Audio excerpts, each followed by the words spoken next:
All right, welcome back to Black Cloud Trivia Night. This is Art, and we're doing some more of our CRPG business. In this case, we're going to dive back into our book quest run of the Lord of the Rings Online.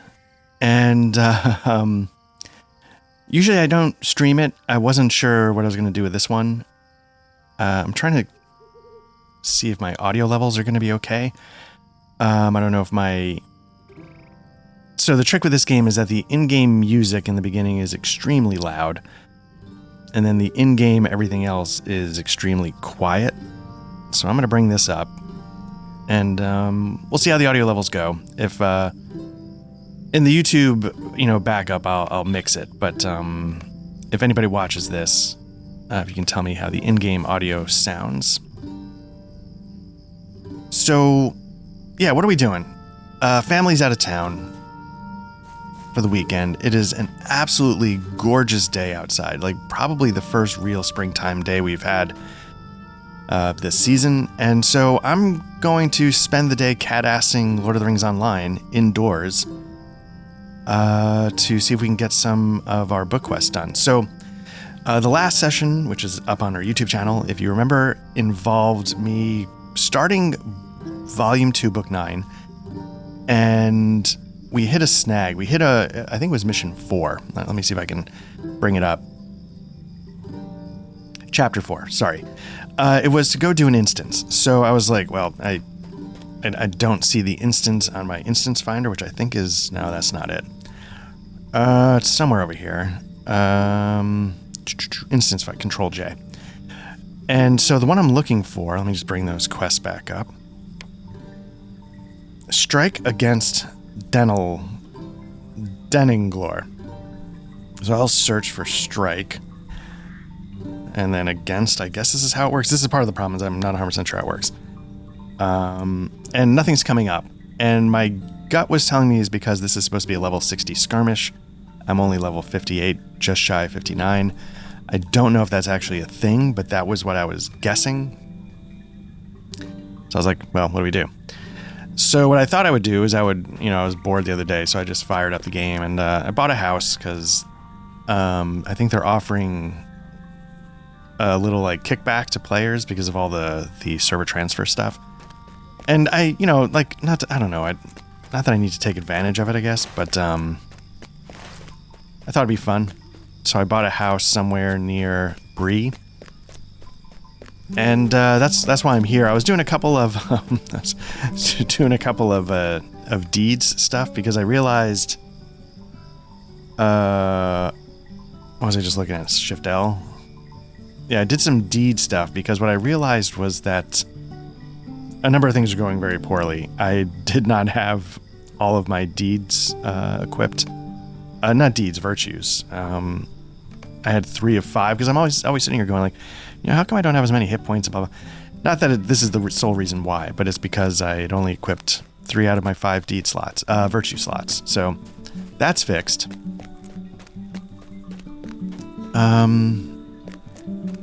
So I think the problem is, though, now what I need to do is I think I need to hit level 60 to open up that skirmish. And usually I would do... He's a very finely dressed gentleman. Level 15, I think that's one of the new classes.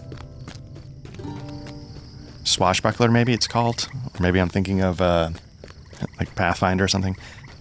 But yeah, I need to get back to just doing some raw questing. And we're going to do that. And where I'm questing at the moment is in Mirkwood. So let's fast travel to the Haunted Inn in Mirkwood. Forsaken Inn 2.0, further into the depths of Middle-earth. So basically what I did here is the person I need to talk to is right below me. That's the quest giver, and I can get the quest, I just can't get the instance. So my first thought again is let's see what happens if I can get to level 60. So what I did was I just loaded up on a ton of quests just to start banging some out. I think I have some deeds. I don't need these deeds.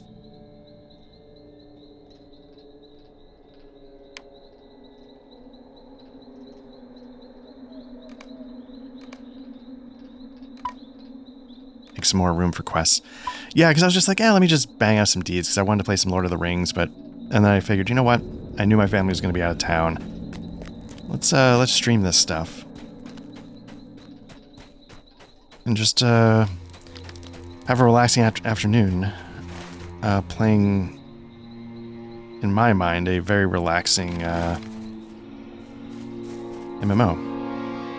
Okay, I don't need that for a quest. So this one is defeat spiders. That's what I'm looking to do. Find spiders here in Mirkwood.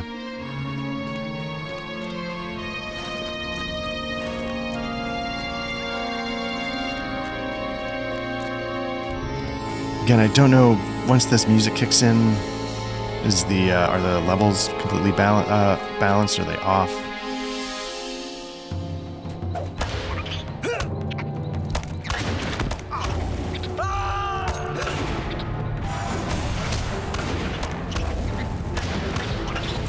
For anybody, for some reason, like, again, this is streaming on Twitch as well, so if people jump in and they've never seen any of this before, I'm running a Warden. I'm level 58.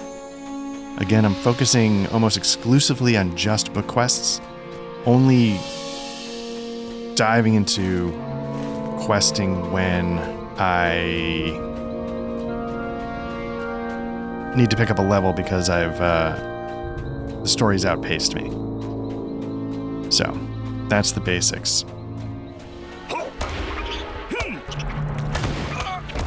But I will say that Mirkwood is an area that it's been a while since I've quested here, but I will say Mirkwood is an area I don't mind questing in, if my memory is correct, because one, I think I was just so excited to be, oh, there's spiderwebs everywhere. I was just so excited to be out of, do we need wolves for any reason? Yeah, okay. I was just so excited to be out of Moria, which I know is a rough thing to say, but that's how I felt the first time I got here. But two, I mentioned this in previous streams of this, you're going to hear me talk a lot about the Iron Crown Enterprises Middle-earth role-playing game, and the Mirkwood supplements were some of my favorite ones to flip through in my youth.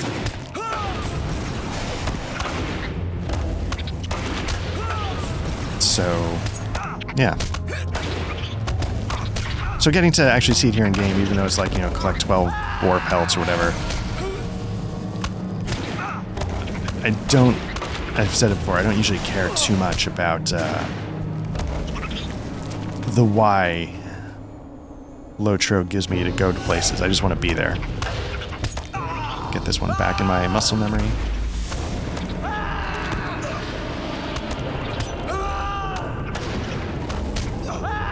I'm not a good player. Again, if there's people that check this out on Twitch who haven't seen many of these, again, they're all up on YouTube, on Black Lodge Trivia Night YouTube channel. I'm not a good player. I don't min-max. I don't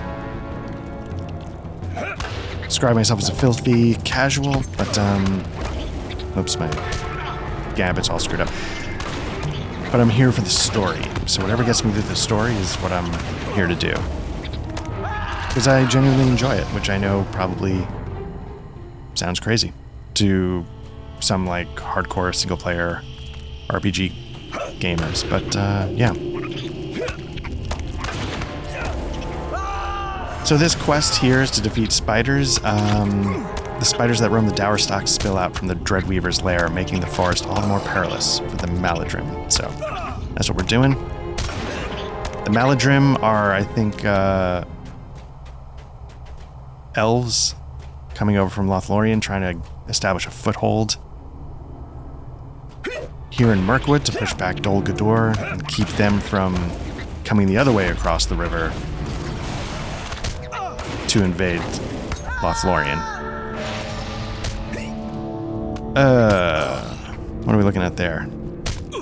It's only a signature. Do I need this for anything? I mean, it counts. Let's do it. I'm sure I'll be... Where am I going? I'm sure I'll be back to murder this spider at some point.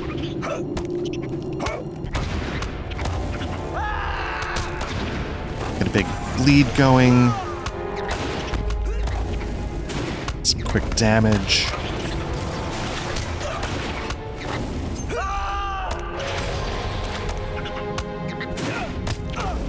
Man, so, like I said, it's genuinely, it's absolutely beautiful outside. You can probably see, like, the bright sunlight pouring through the window, but in order to stay looking this young at my age, I make it a point to never go outside. So, if you're trying to maintain your youthful looks and you go outside, you have effed up. That is the secret to looking young. Never leave the house. I don't look that young. I don't sit here going like, I look like a man half my age. No, I look like been ridden hard and put away wet, as an old boss of mine used to say.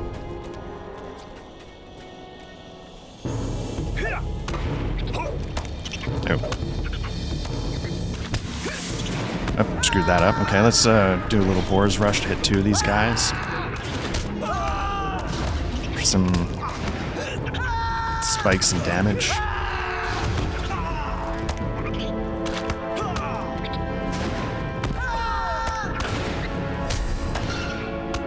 Yeah, I feel like the audio is too hot. Let me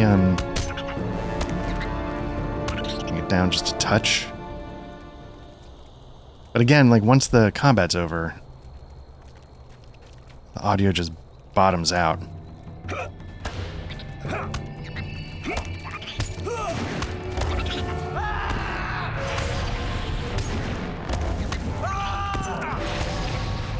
Looking for peaks around -25, I think, on my meters.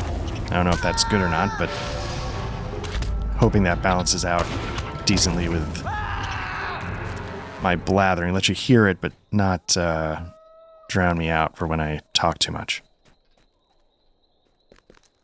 Alright, so we took care of the spiders. Let's see if we can find... Oh, wait, we need bats. Why are the bats not showing up? Because we're not in the right area. Okay, so let's find some... these wolves.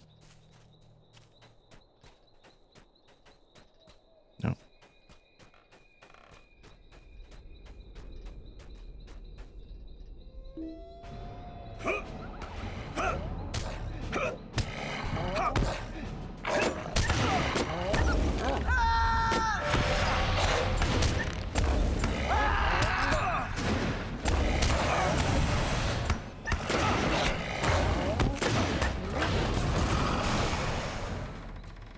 You know, it's interesting. I watch a lot of streamers. I mean, I don't watch a lot of streamers like I've got an addiction, but I mean, when I check out streamers, a lot of people are now like just sort of green screening out the entire background, so they're just floating, like a floating head. It's kind of interesting. I was thinking about like, you know, maybe I should, I don't know. But then you end up in a position where I feel like you can only put your dumb face on the bottom of the screen. And that might not be a great spot for some of the game's UI. So I've seen, you know, some streamers like where they'll, you know, or maybe that doesn't matter, but I feel like part of it is you gotta see the UI. If you're trying to, I don't know, if you're trying to, maybe it doesn't matter.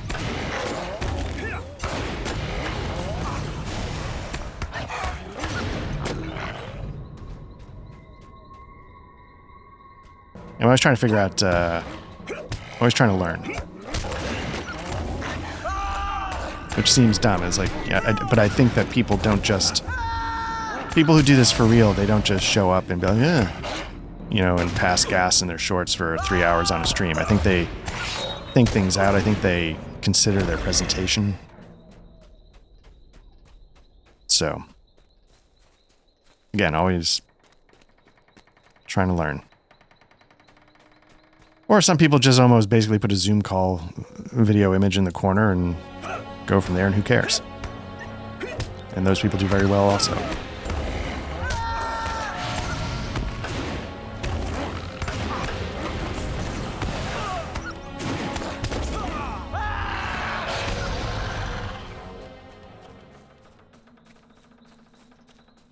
And slim pickings as we skin wolf after wolf. I don't know if there's just certain kinds of wolves.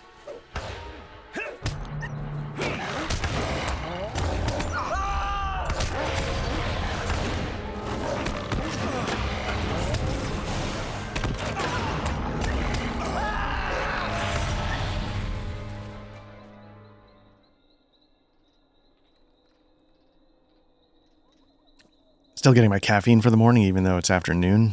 I figure it's 10 a.m. somewhere, so. And like that astronaut who, like, you know, was going to go do something crazy after an 18-hour car drive. She just loaded up on diapers and stuff like that. I've got, like, a gallon of iced tea sitting off to the side so I don't have to get up. I can just power through. I did not do the diapers, though. That's probably an oversight if I'm going to drink this much iced tea.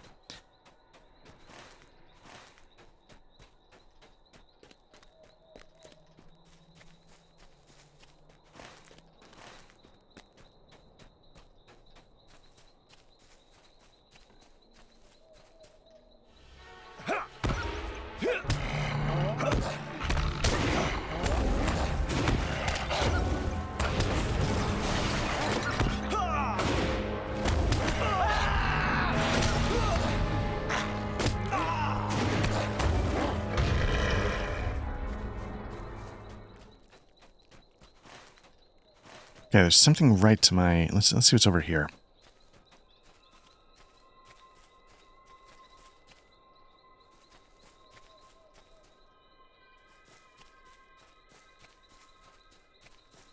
Read the first gravestone for a peculiar tomb. Let's see what this quest is. Idrin Fair, a ranger who travels with the Maladrim, shows more curiosity than the elves for what has come to pass in the abandoned town.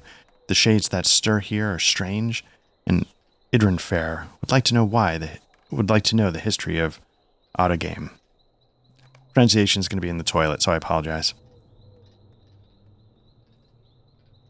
And I said this even though I've been, you know, like I said, probably other times in other places, I'm only really focusing on the book quest in this one, but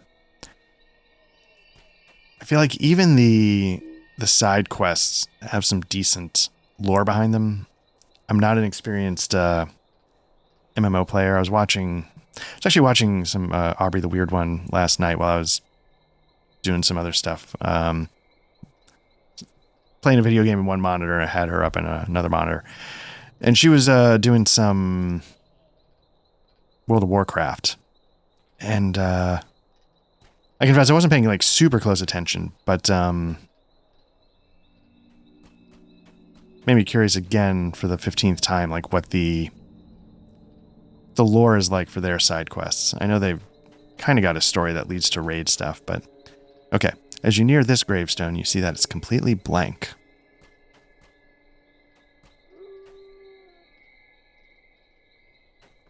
Okay, so there's a blank gravestone that we need to report back to Idrin Fair about.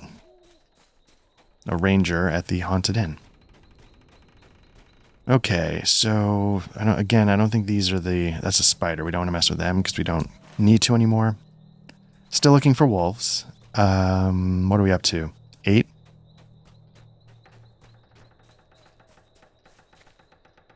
Again, these are still not the bats we are looking for.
I'm going to try and get, I don't know if I'll be successful. It's been super busy for everybody. It's been very busy for me recently. I want to try and get more streams going, but it just is very complicated as to figure out when.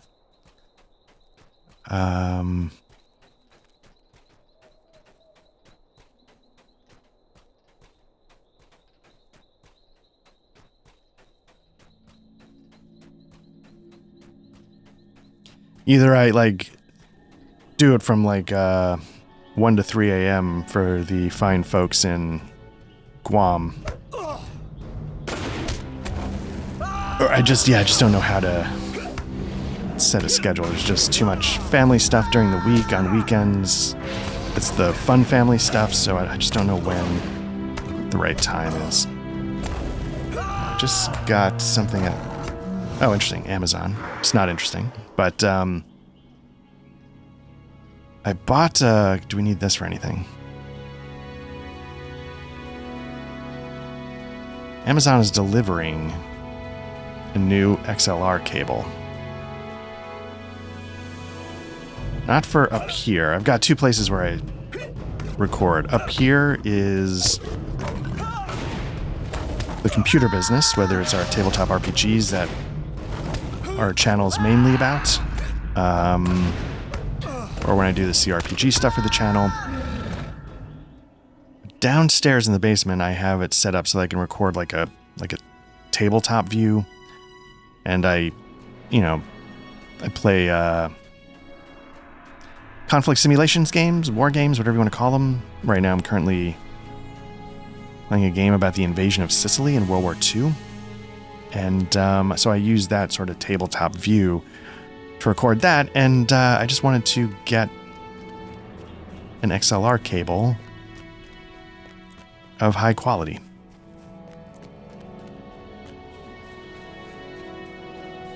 I have those cables up here already because this is mainly where I blather into a microphone, but I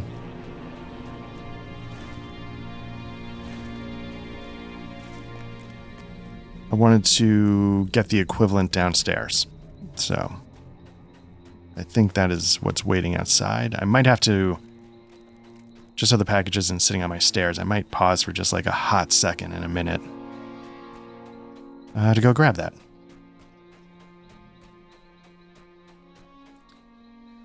So like I said, family's out of town, so there's nothing, like my hope is that I can get to level 60 and restart the book quest, figure out what exactly I need to do to keep going. I've already done a part 1 of volume 2, book 9. I don't know if I'll have to do a part 3 after this, but we'll see.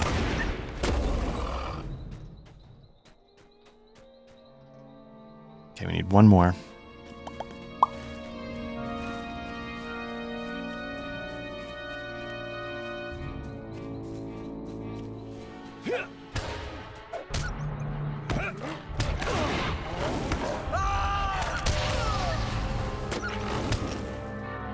Got that out of order, so we'll get a little healing going.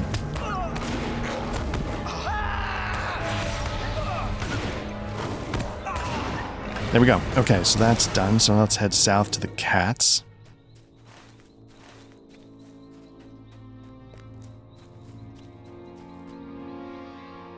Let me uncheck these.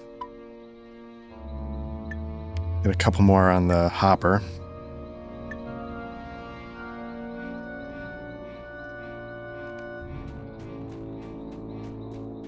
Actually, you know what? Yeah, let me just grab that package real quick.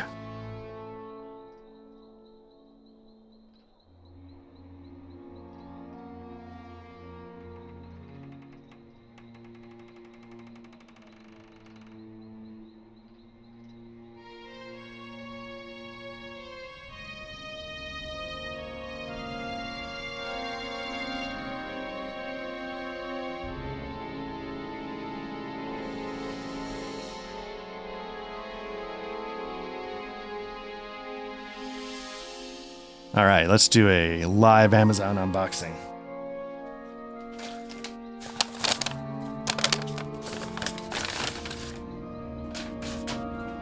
Recently removed a hard drive from my system, so I got an enclosure to pop it's an old SATA SSD, so I'm going to pop that in there. And then, yeah, Mogami. Wanted some Mogami XLR cables. It's just one. So that my microphone downstairs, which is in a noisy environment, I didn't want to add more noise with cable hiss or, poorly insulated signals. So there we go. I'll set that up next time I'm ready to record some of that. all this stuff is up on YouTube. Like Black Lodge Trivia Night, we're primarily on YouTube. We're primarily a tabletop RPG, actual play kind of thing. So we've got a lot. I've got hundreds of videos. I want to say dozens of sessions. I don't think that's an exaggeration, but maybe I'm not 100% sure. A lot of CRPG stuff. I've done Darklands. I'm currently doing the book quests here, and a Let's Play of Ultima 5. So some old stuff. I've done a bunch of Souls games, run-throughs there. Did the first Dragon's Dogma. Almost got knocked off. Started the second Dragon's Dogma. I want to get back to it. I sort of hit a bump and I didn't know how to get past it.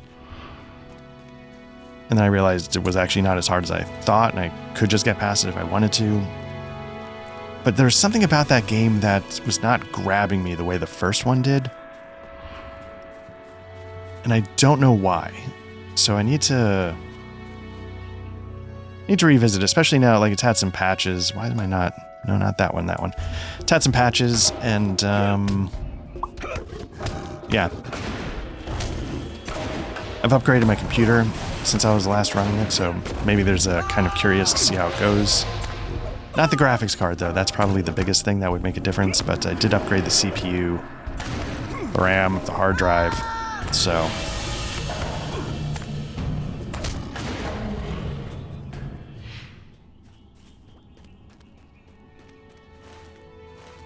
I need to get down this hill, and I think the only way to do it... So the classic femur shatter. Let's do it. There we go.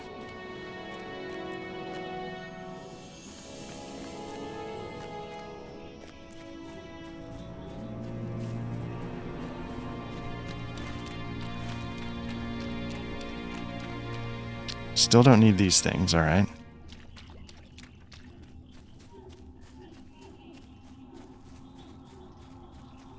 My fear is that the swamp cats maybe are more the top of the hill, because who in their right mind wants to root around in a swamp?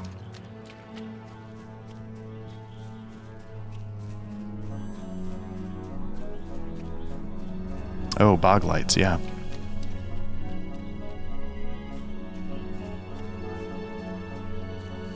You know, I was one of the recently recorded actual play sessions. At the time of recording this, I'm recording this on a Saturday. The following Friday is when our next session drops, and that is the One Ring 2nd Edition by Free League.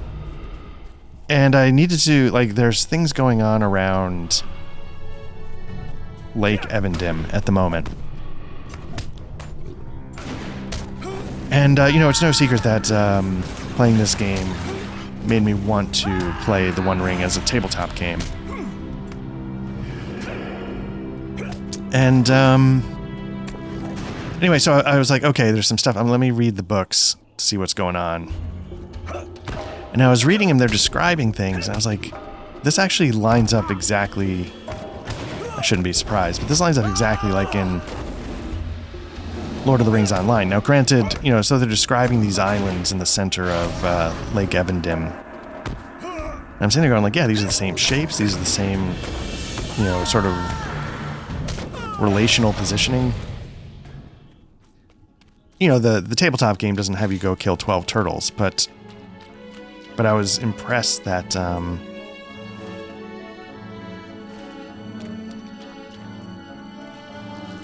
I continue to be impressed that Lord of the Rings Online has, to an infinite degree, done its homework.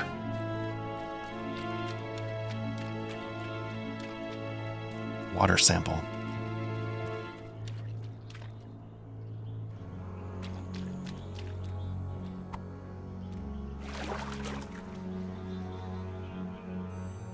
All right.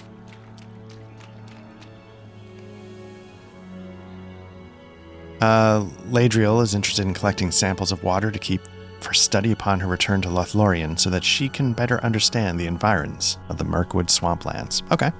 That's that quest. That's what we're doing.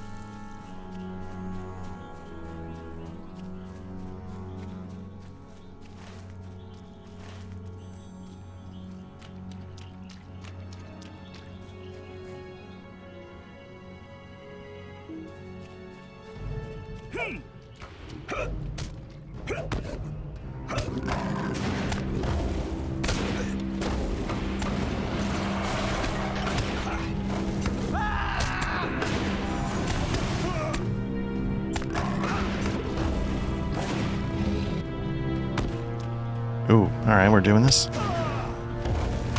My gambit is just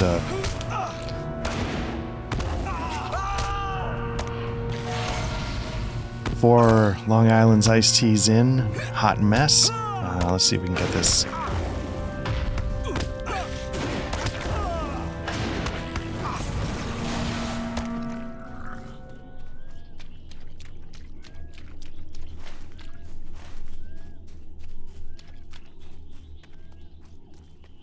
I'm supposed to collect 10 water samples. I'm not exactly sure.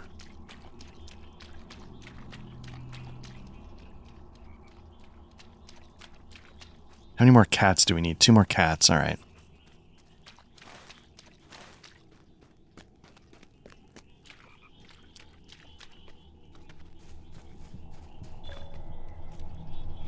Okay, exploring.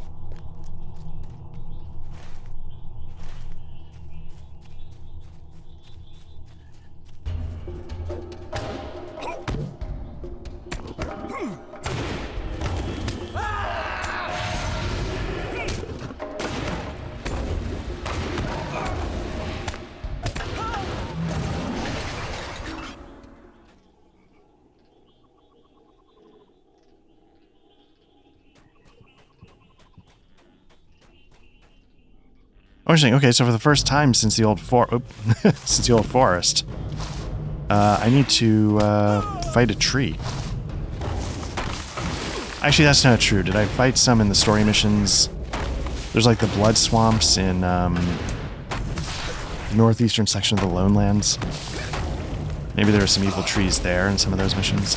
So basically what I'm doing is I'm just firing off some healing spells because I can't tell if I'm getting taken on by a tree and this firefly. So once I get ahead of the tree, which I'm just about... Okay, now I am. Now I'm going to go a little bit more... going to go a little more offensive, although I think that I just... No. Okay. That's my usual approach. Like, usually if I'm sort of outgunned morale-wise, I chip damage with heals until I'm ahead of the curve, and then I just go for it. Nope, I want Swamp Cat. Is this the last one? It is. Okay.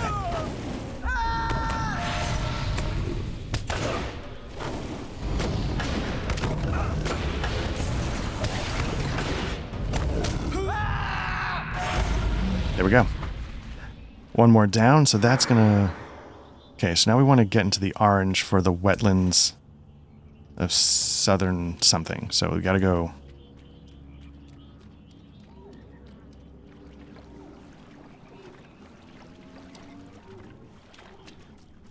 I mean, how can... I don't know. How can you not be taken by this as an area in the game? I think it looks just so evocative. That's the word I always use for when I'm just sort of like completely hooked. The world building is just so evocative. Okay, so we've gotten out of the angry tree area, so now we're looking for more water samples. Now, it might be just something... Can I just put this on my...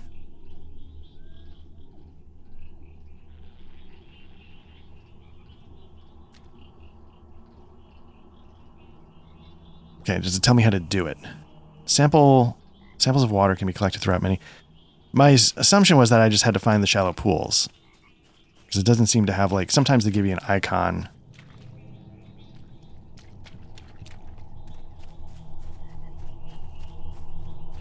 Rosar.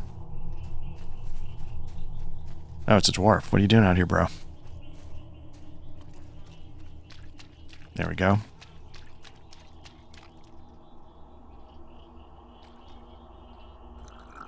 Or is this the one I already did? I don't... Did they give me a water bottle as part of this quest?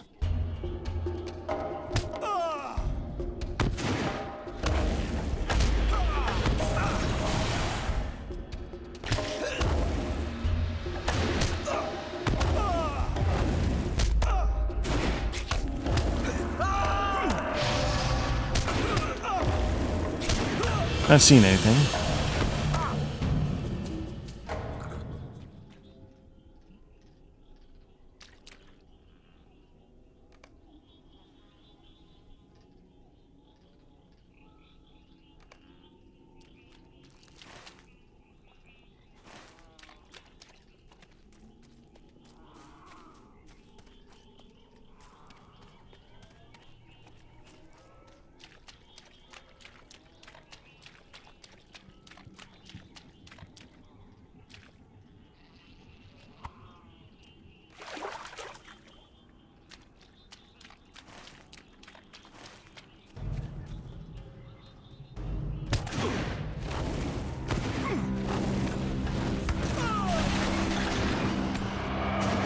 Swamp sir, I have no qualms with your people, aside from the 10 I'm carrying around.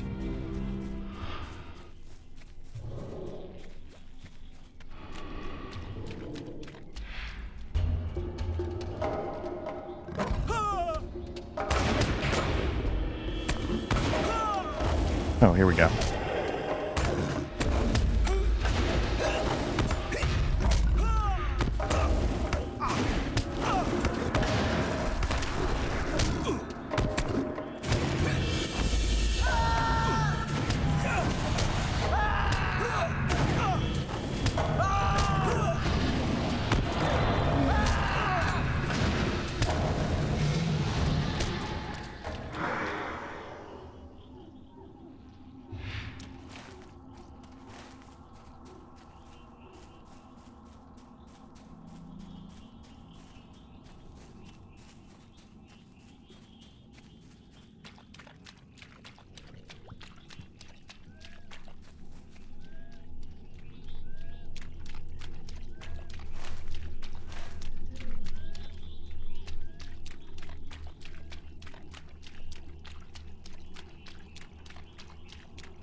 Now, one thing they don't teach you in nerd streaming school is that when you're playing like a nighttime scene and you have lights to help out with your camera, it's a little tricky to get all the detail. I have my monitor's brightness cranked up. I sort of overdo the brightness in games a little bit, but I'm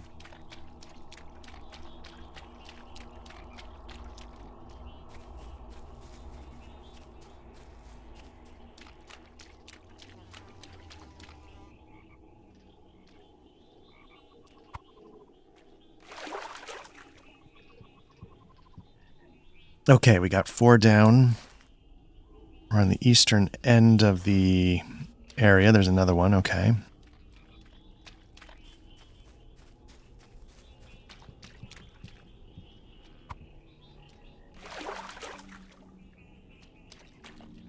Okay, so we gotta make our way back west. I mean, you can sort of see the...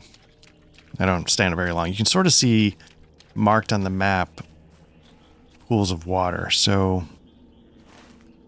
You know, so we sort of hit over here. I thought I've been trying to run into all of them. That's why I keep checking the map. But let me go to the north. Whoop, swamp cat.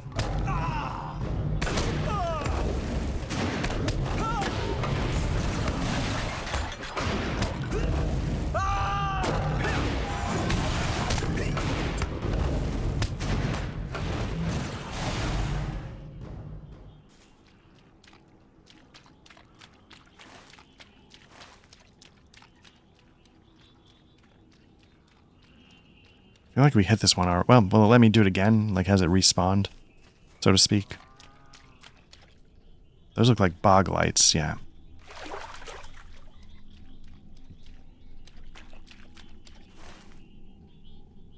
Okay, let's cut northeast a little more. What are we up to? 6, okay.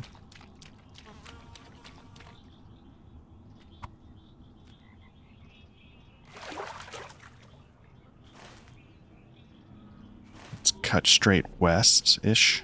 There we go.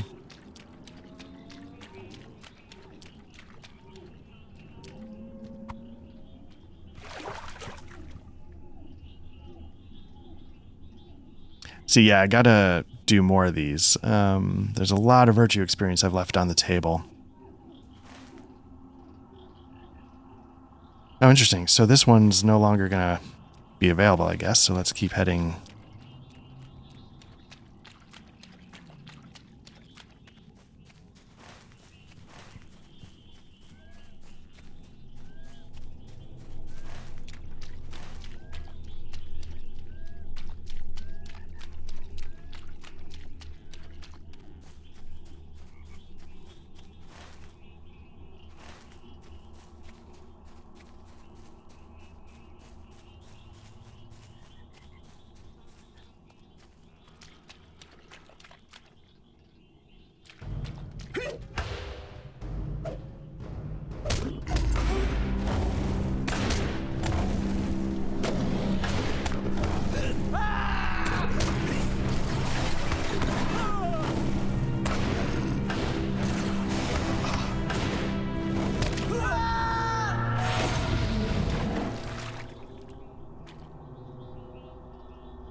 All right, let's cut north and see if we can find that last puddle.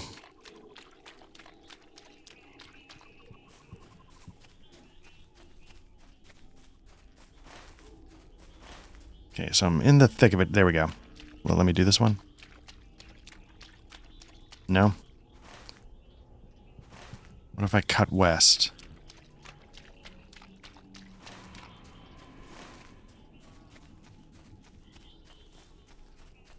Maybe not.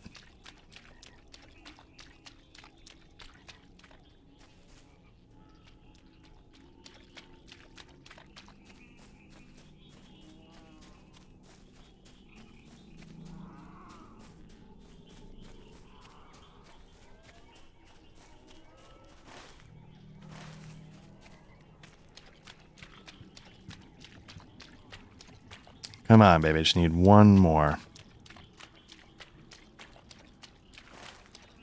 Nope.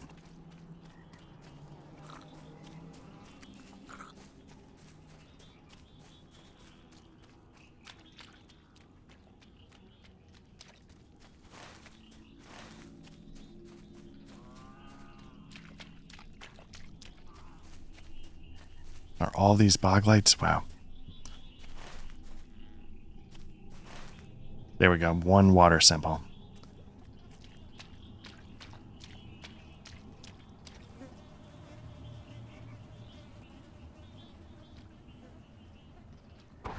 See what this does. Blinding glare, 20% mischance, run speed, draining power, and drowsy. Oh, interesting.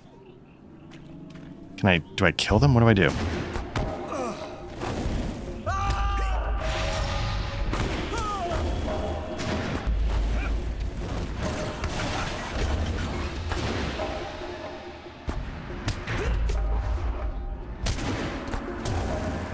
Okay, so I can see how they'd be a nuisance in a fight.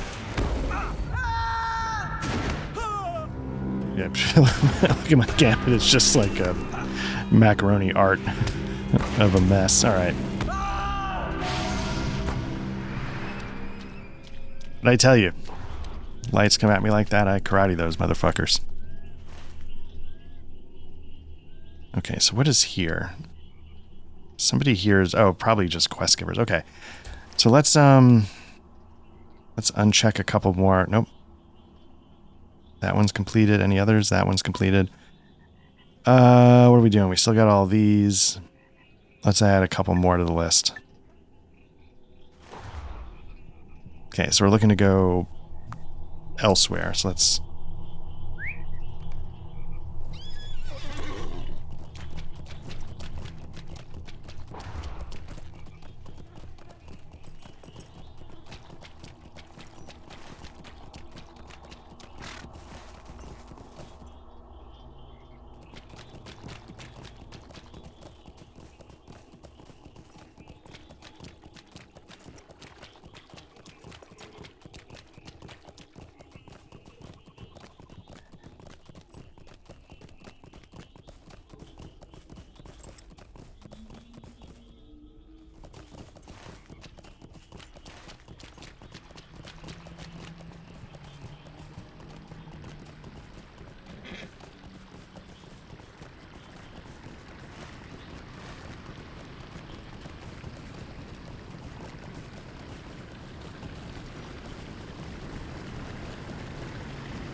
All right, let's cut to the nearest.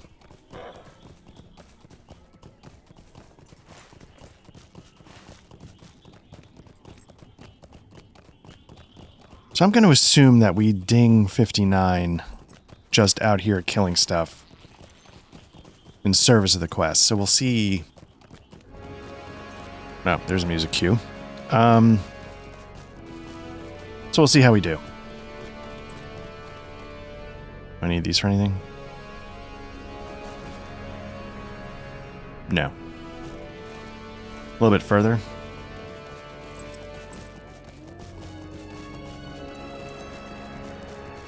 I need these for anything. Some darkness here. Here we go.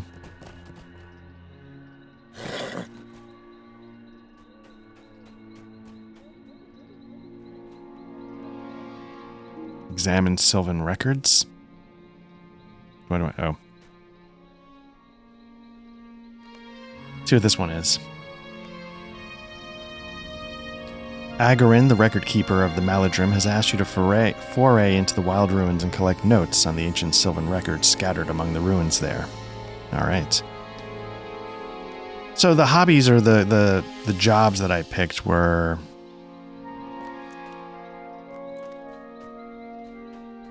miner or prospector and scholar. So the idea of hunt down these records in the ruins appeals to me quite a bit. Oh, rare elite. Okay. Let us give Red Fang a wide berth.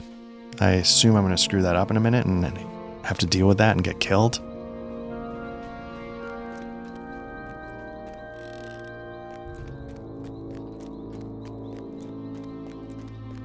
That's interesting. It's a rare elite, but it's only 8,000. Like, some of those things I've encountered, I feel like I've had, like... I feel like I've encountered, like, ogres and stuff that were 30 feet tall that had, like, 500,000 morale. I sort of took them to be sort of like an in-world roaming, like, world event where, like, everybody in the area teams up together and takes it down.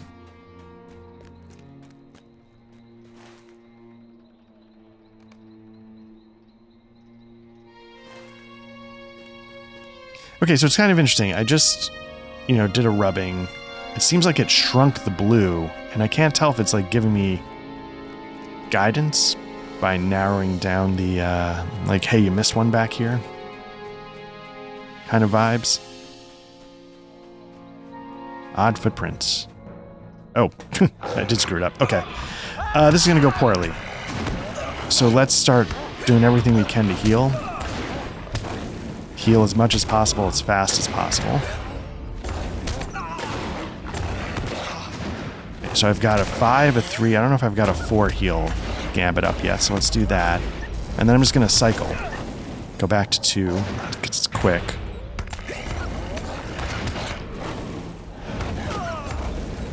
Get the 4 back up and running. I don't know why my, like, personal light just disappeared, but... Get 5 back up.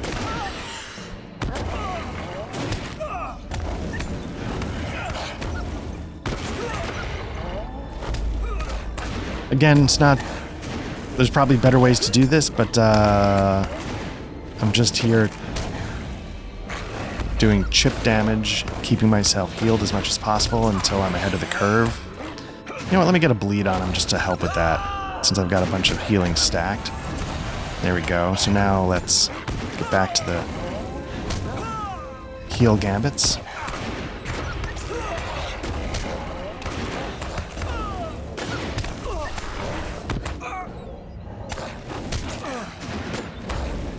Catching up. Not there yet, but you can see I'm at 26. He's at 31. I'm almost ahead.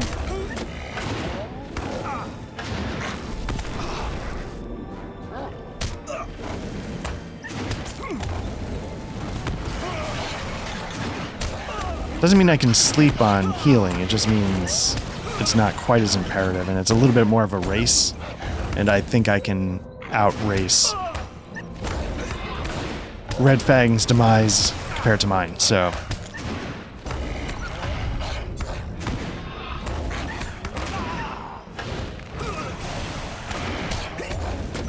And if you want to know why I love wardens, there you go. I'm 5 levels below in a rare elite, and I'm able to survive. You have found an unusual set of footprints in the mud.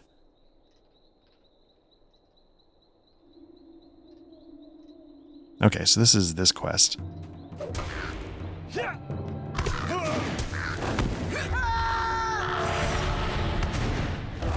I assume the footprints is this wild ruins. Let's see what that is. Let me bump this up just a little bit.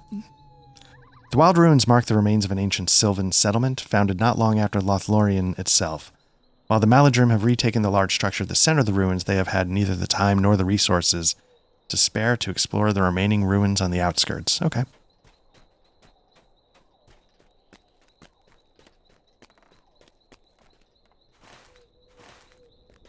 Again, there's like an... I assume that ring is telling me like, hey, you missed this wall over here. There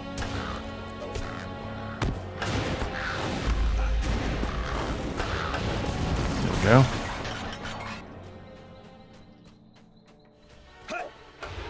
Now, like, skilled players could be 5 levels below an elite rare, whatever, and probably have no trouble whatsoever. I'm sure there's hunters out there that would just decimate it in 10 seconds. And like I said, I'm not a skilled player. So the thing I've always, and I've said this a million times, the thing I love about the Warden is that it's the type of tank I get. Like, I have way more success. I mean, I played more of it, but I've had way more success durability-wise with Wardens than I've ever had with Guardians. Now I have not played every single class, so maybe like a, I don't know, Warning, or I don't know, maybe there's other classes that can sort of tank. I don't know if like a Minstrel can tank in a weird way because of all of its heals. I don't know if that's a thing, but yeah, the Warden I've always loved. Since it first came out, I instantly dropped my original main the instant the Warden came out and I tried it. I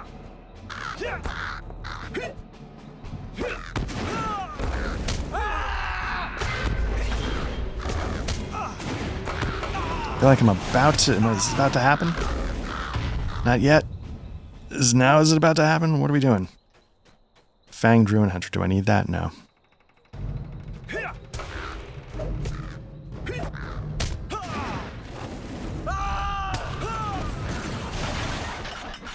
Still didn't happen.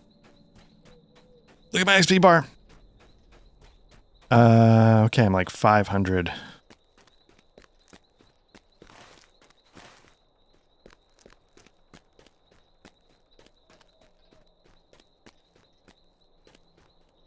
Let's head further east and see if we can find more rubbings. More crows that need to die. Is this gonna be I don't know how much XP these things give me. Is this gonna be the one? Nope. Stay on target. I've lost both wings. Stay on target. Okay, I think it's gotta be the next fight, right?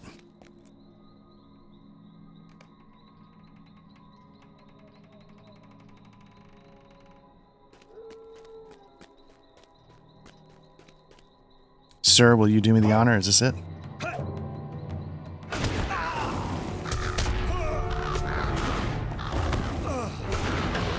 There we go.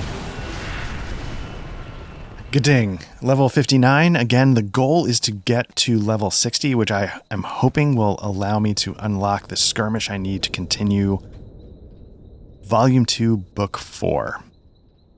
Chapter, I think, 4. The crow murdering doesn't stop just because we hit level 59.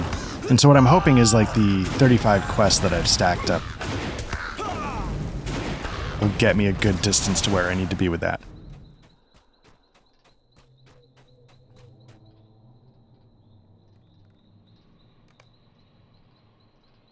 Okay, so we got that one done. So let's take that one off the books. Let's get a couple more on here. We got that one done. These are all lined up. We got those there. Let's get natural light. Let's get that one. I think that's basically all of them. Okay, so we've done that. Where do we want to go now? We're right in the... what's blue? The slave horde of Denninglore. Collect tokens of bondage from Morval slaves. Okay. I don't know if I've seen any.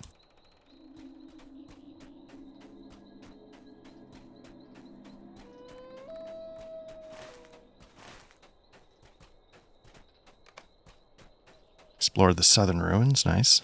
Do I need this for anything? No. Crows, you still need to die, right?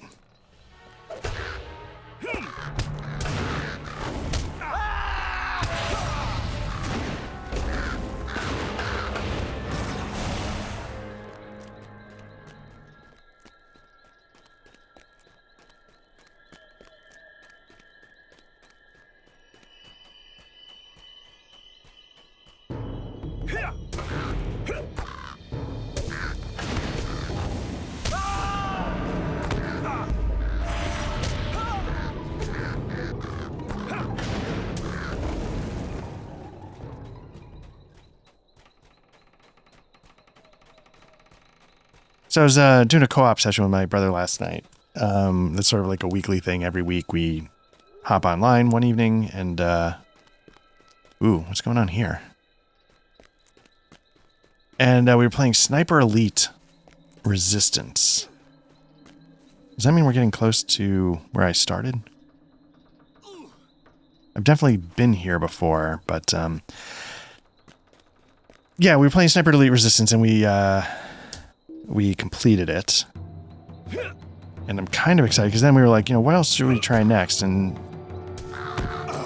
two options came up in our discussions. One is Remnant 2. And one is Baldur's Gate 3. Which I still have not played. I've been saving myself for, you know, because I knew my brother and I would probably take a look at it in co-op at some point. And if that's the one that happens, I gotta say I'm pretty psyched. So I've been looking forward to checking that one out for a long time. Remnant 2 would be fun too. I didn't love the first one. It was fun, like, but I think we set it on like stupid high difficulty, which we usually default to like pretty high difficulty. But with like Remnant, I think we chose a difficulty that was meant for like your second playthrough, and so we would just be banging our heads against the wall at times, and like, this is getting not fun at all. So eventually we were like, why don't we knock it down just one notch? And that turned out to be the secret, but we poured a lot of hours into, I think, playing the game in a way that was absolutely not meant to be played. Okay. That looks ominous. I guess that's where you'd revive if you were killed, I imagine, but still looks ominous.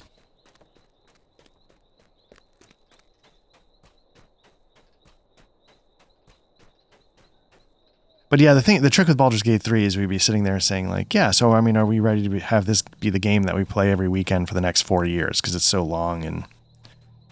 But we both loved...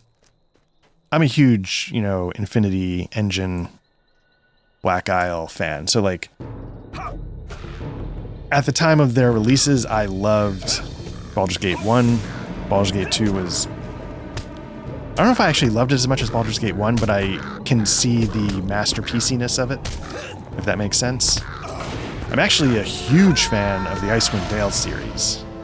In some ways even more than the Baldur's Gate series again, but I can recognize the masterpieciness of Baldur's Gate. And the importance that Baldur's Gate had, the first one especially, in getting CRPGs back up and running in the late 90s. Let's take that one off.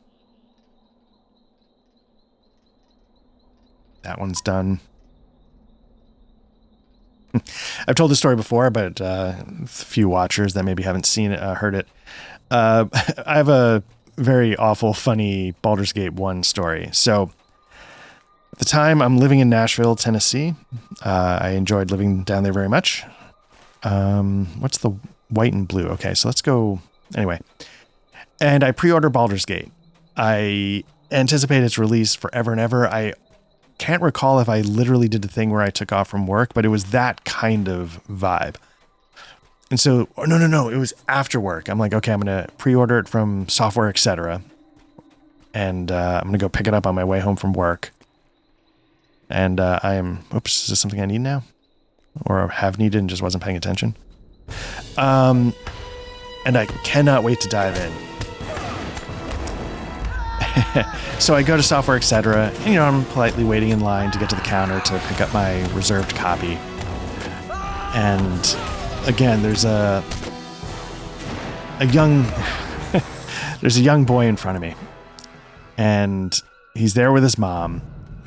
And it was one of those things where I think he had saved up his allowance or had birthday money. And he went to the counter, and he was just like, "I'm trying to get a copy of Baldur's Gate." And the mom's like, "Yeah, you haven't had much luck.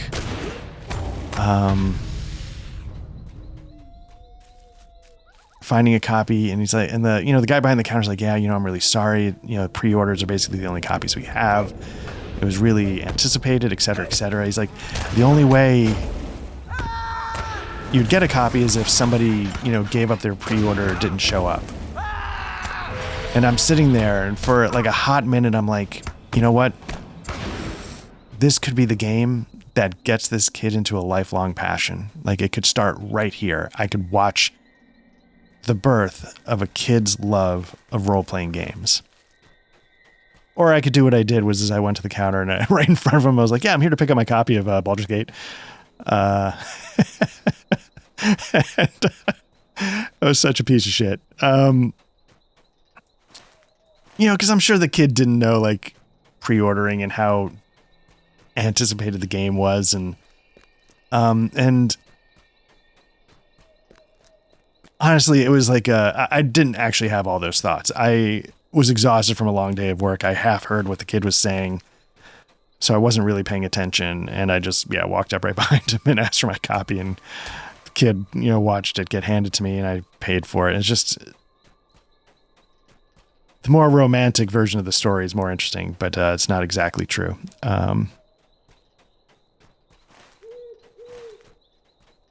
But yeah, it was, yeah, and I took it home and fired it up, and it was one of those things where I had been, I don't know if people remember this, if you were playing CRPGs back in the day. Sharpfang, you back, you bitch. Come here. I curse, I don't even pay attention sometimes, and suddenly it comes out, so I apologize. Oh no, that's not, okay, Sharpfang is not the elite that I was dealing with earlier.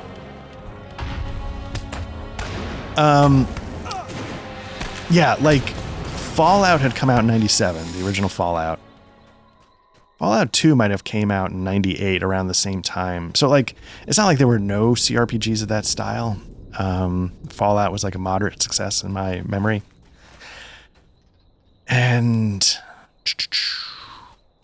But yeah, Baldur's Gate, they released a program so that you could test to see how it would run on your system. You can check, I don't know if it was checking your frame rate, or I don't remember exactly how specific it was, but I had that thing installed and I just ran it over and over, watching gnolls or kobolds, or I don't know what the creatures were that it was. I remember there was some fight that was part of the test, if I'm remembering it correctly. I might be remembering it completely wrong. Yeah, and I took that game home and fired it up and ran it in its original 640 by 480 glory, because these were olden times. And yeah, you do the whole intro in the library, and then I remember, man, obviously really enjoying it. And there's Imoen Heya, and all that stuff. And then I remember venturing out into the first area. You leave the library, And you have your encounter on the roadside. And your uncle protects you, and the main villain is there, and, you know, it costs you, and blah, blah, blah. And everything goes south to kick the story off. And then you have to book it to the inn. And I forget the name of the inn. But it's like, you got to get somewhere safe. So, you know, these people will join you and get you to the inn and blah, blah, blah. And I remember getting to the inn. And that's where the game made me go, oh, wow, this is perfect. You know, it's just a da da da da da da da da, whatever the music was, kicks in, and there's like the walla walla walla walla, the murmurs. It was just so, again, evocative. I say that about this game all the time, but it just, like, I felt like I'd just taken a dangerous road from the library to this small outpost of a town and gotten to this inn by the skin of my teeth. And, yeah, and had conversation. It was, at the time, just so mind-blowing. Everything I'd wanted in a CRPG coming to life. Am I gonna do anything? Does that get rid of that? No? It does? Okay. This might be the last, I'm hoping the last Firefly, because we're collecting glands, it's not just murdering. There we go. Okay, so let's take those. Let's take natural light off the list. But man, yeah. So that was the release of the original Baldur's Gate.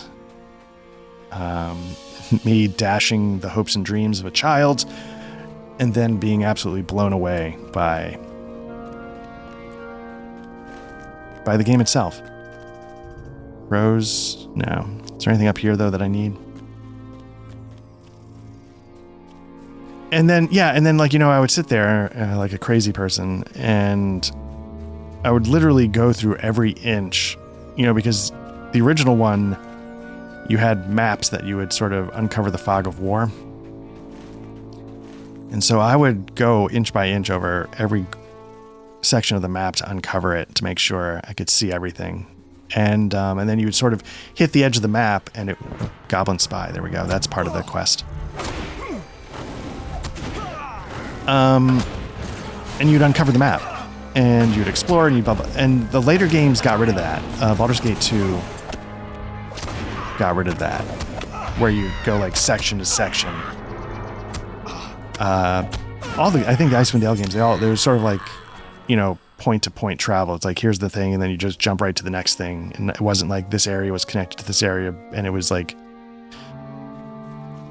and I really enjoyed that. All right, so this might be tricky. If the idea is I just have to have goblin spies ambush me, I just wander around looking helpless enough, I guess. So for that reason, like I was saying, there's a part of me that likes Baldur's Gate 1 more than Baldur's Gate 2.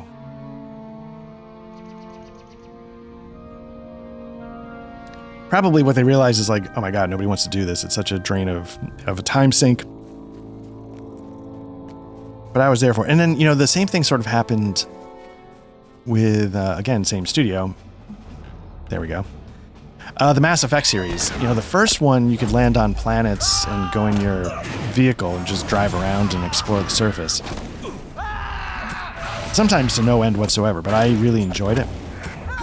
And then I felt like the later games in the series tried to get away from that kind of level building. And then I don't know if Starfield... I've only played a few hours of Starfield. I don't know if Starfield sort of mimics that same Mass Effect 1 vibe where you land in an area and can just walk around, but it's just there's nothing interesting there. And for some reason, it sort of bothered me more in Starfield than I remember it bothered me in the first Mass Effect. I don't know. All right, so the first Go Juice is down, so I'm going to switch to my second Go Juice again. It's the diaper equivalent of getting my caffeine.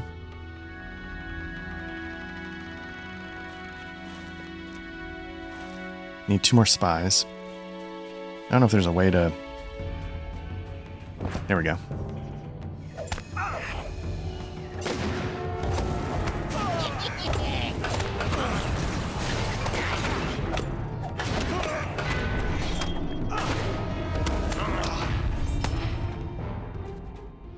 I was about to say is I don't know if there's a way to sort of entice their attacks, or is it just wander randomly until it triggers.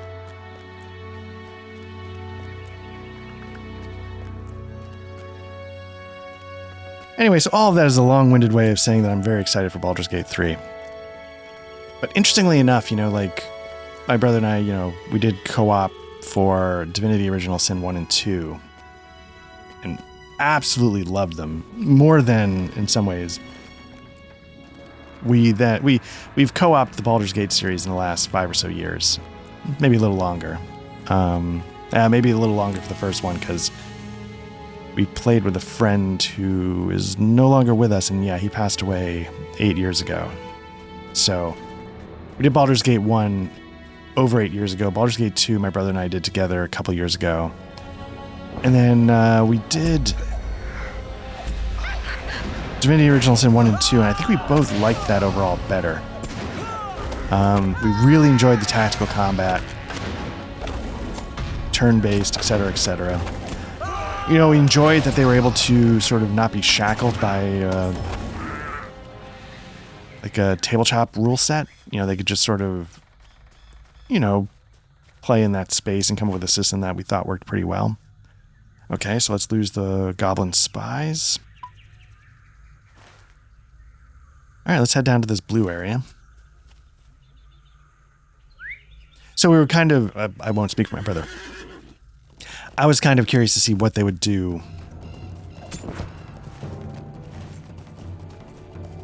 bringing their approach to sort of, and I don't mean this in a bad way, like a confining rule set, like the D&D 5th edition rule set, because, sometimes creativity is born out of restrictions.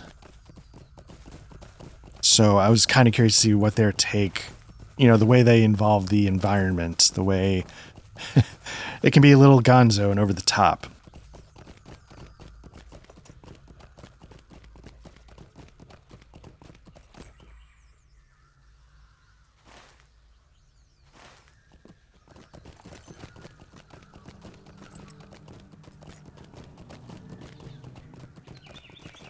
So while I will happily play Remnant 2, I am secretly hoping we finally get to give Baldur's Gate 3 a try.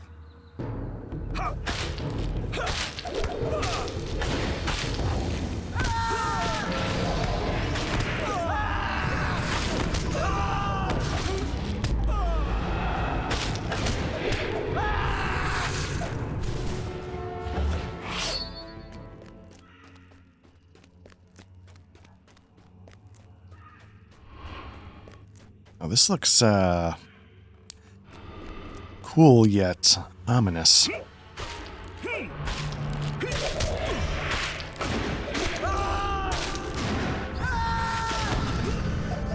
Oh. Did that thing just turn into a spider?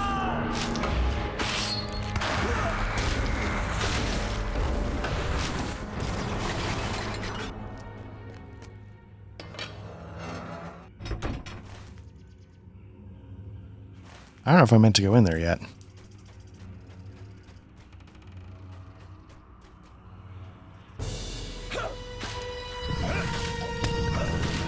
Oh, that is very cool.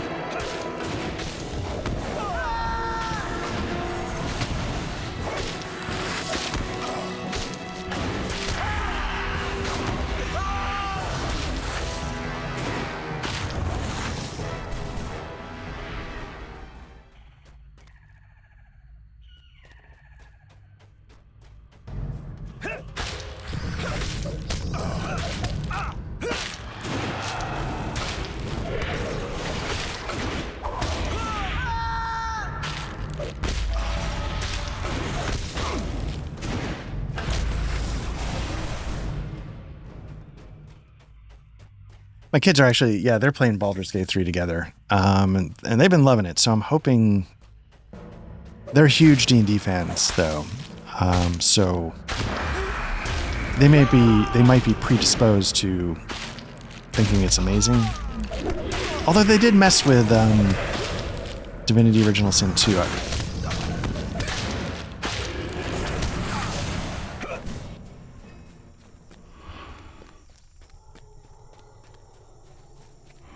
right, last one, hopefully.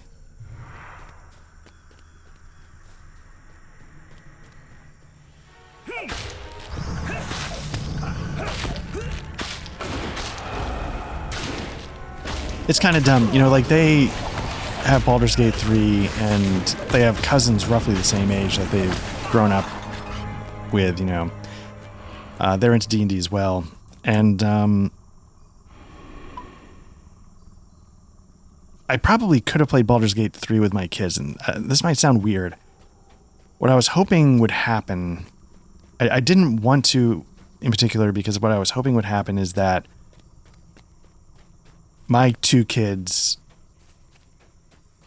and the cousins, or not the cousins, you know, would foster their own sort of tradition of getting together and gaming. Shadow Sorcerer. Do I need to be in here? They're not that tough.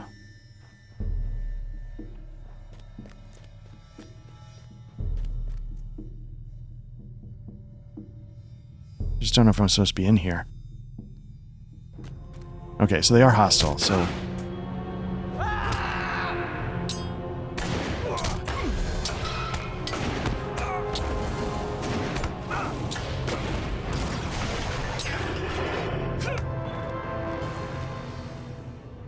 I don't think I need to be in here yet. So what I might do is I might back out.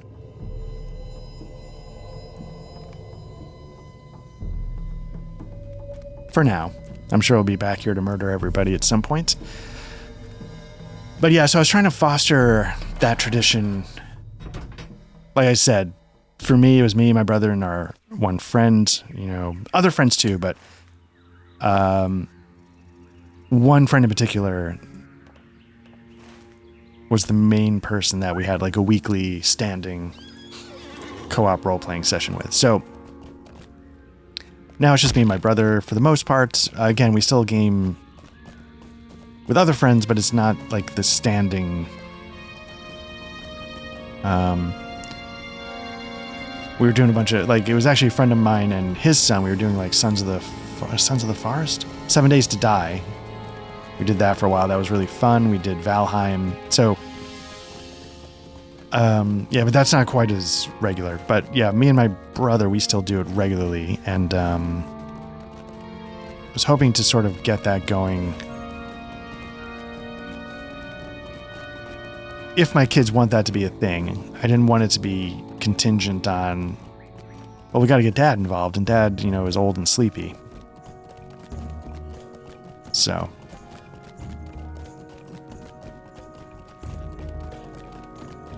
just make sure, did I... So there's still a couple, yeah, outstanding, these 4.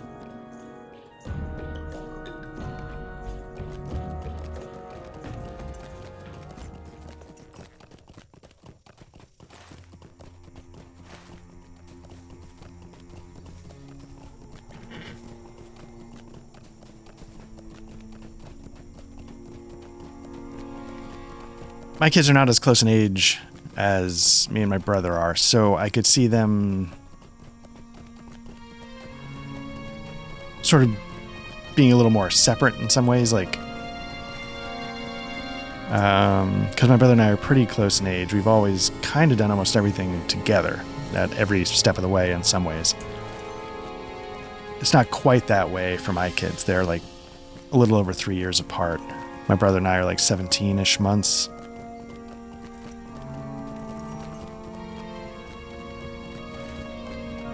Something like that.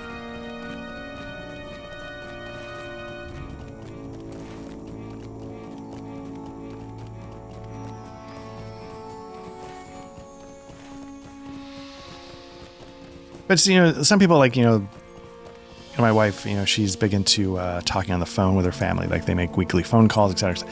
I can't stand talking on the phone. So my brother and I were never, well, I don't know, maybe he's more comfortable with it. We were never going to be the guys that, like, every Sunday we call for 45 minutes and shoot the breeze. But we do like co-oping through games. And kills 2 birds with 1 stone. Okay, let's cut up to the north here.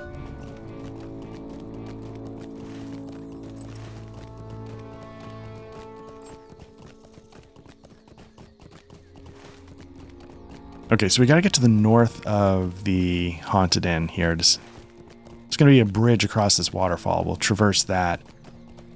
And then hopefully that takes us to the remaining quest areas that we need to hit up.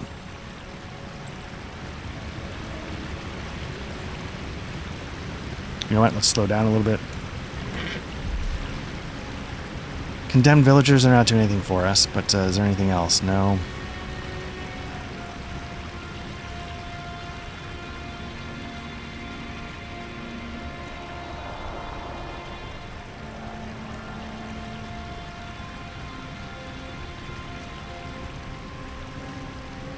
I think I need to cut through and then hook left. So let's get back on horseback. See if we can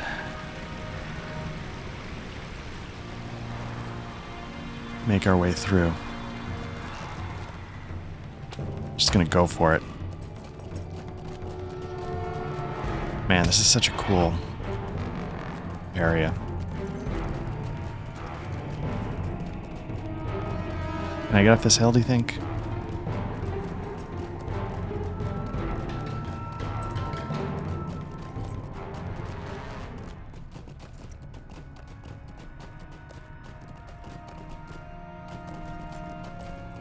I don't know if I can.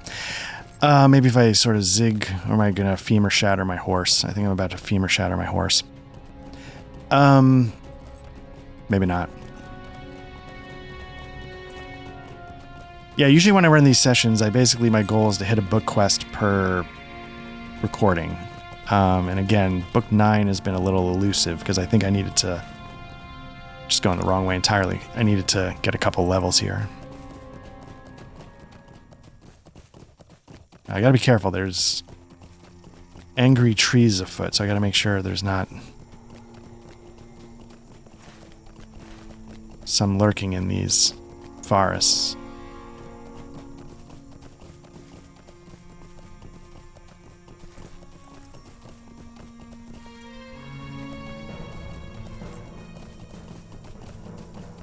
I feel like I'm taking a really long way around to get up this hill.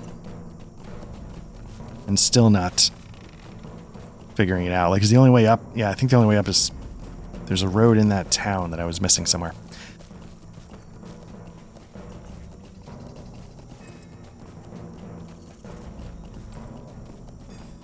So I just got a text. Today's Patriots Day in Massachusetts. Well, it might be Monday, but they're celebrating. I don't know if they're celebrating today because it's Monday, but it's the 250th anniversary of the shot heard around the world. And so I have family that's from Concord in Massachusetts, and they are up there for the Patriots Day 250th anniversary parade. There were rumors that presidents or ex-presidents might be there.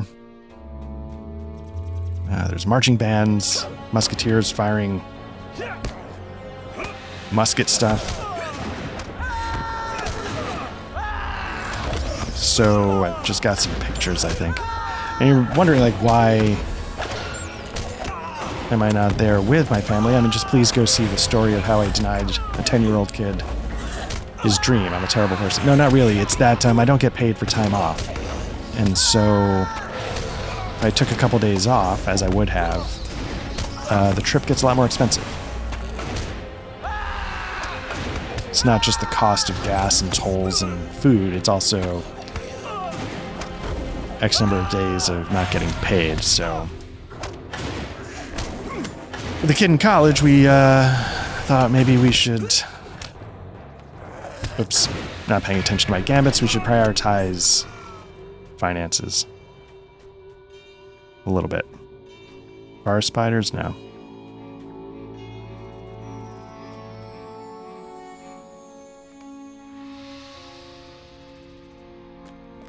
This blade surely belonged to an elf, but something blood.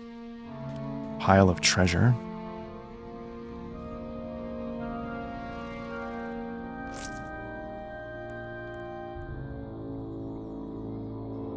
One of our friends here in our neighborhood has a son participating in the marching band that's part of the festivities. So looks like my wife sent some pictures to his family, so that's nice. Pile of treasure.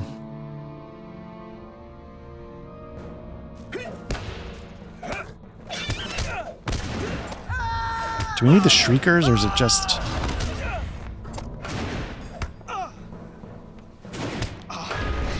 Thought I interrupted? Good. Not going to interrupt that because I wasn't paying attention. Okay, so what I need to do now is I need to go all in on healing because I'm triple teamed. And I've got the order wrong, so now let's do it correctly. There we go.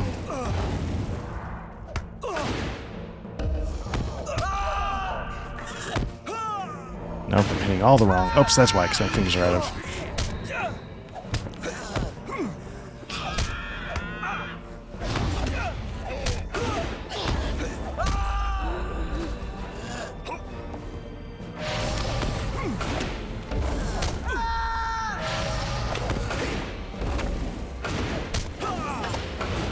There we go. Okay, so we're searching treasure piles, collecting tokens of bondage. I don't know if those swords do anything. I don't know if the shriekers actually do anything. What about these? Yeah, those count.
All right. Again, shriekers, no use. The bats, let's hit those.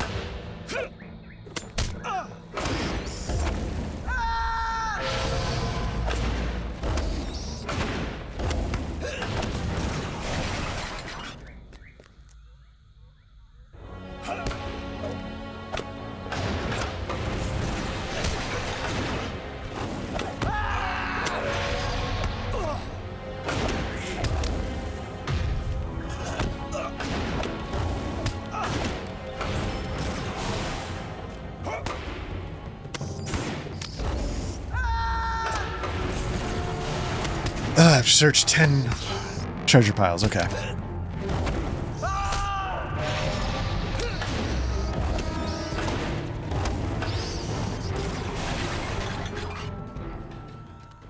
Now my fear is that these like 35 quests are not going to be enough to get me to 60.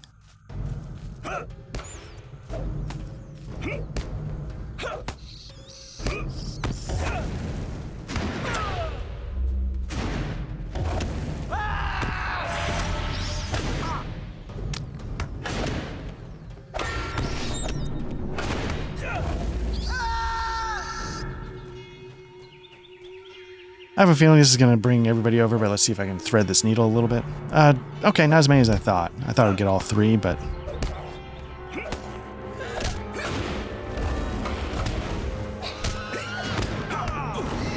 Now this Shrieker, I think I just need to boot into the ground over and over. Okay, I think it's done. Because they seem to have this... some ability that keeps trying to fire off, so... I just screwed up my gambit.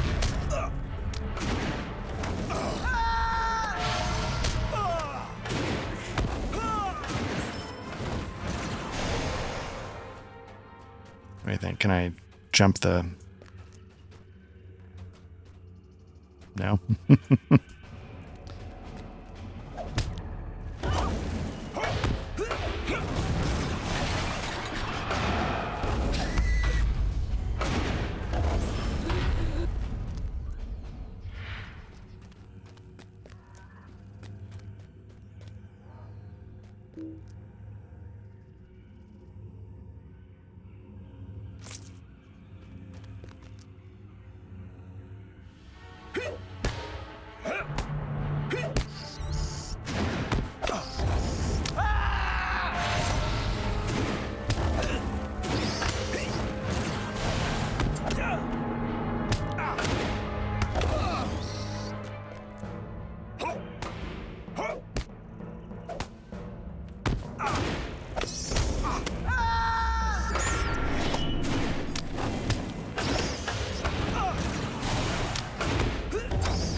I was having an interesting thing happen.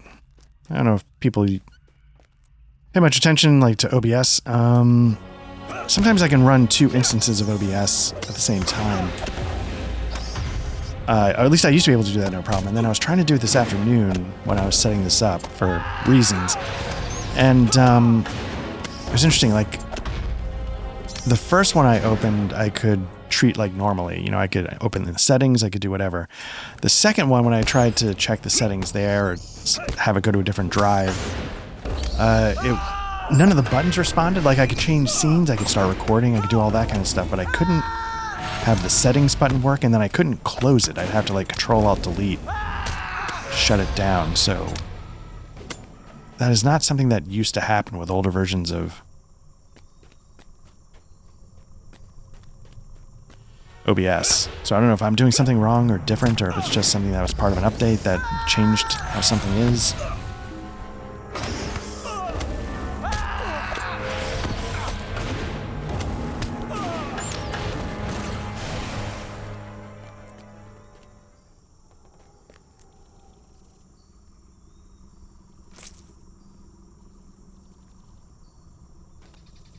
that a slave or is that a shrieker? I think it's 2 slaves, so let's do it.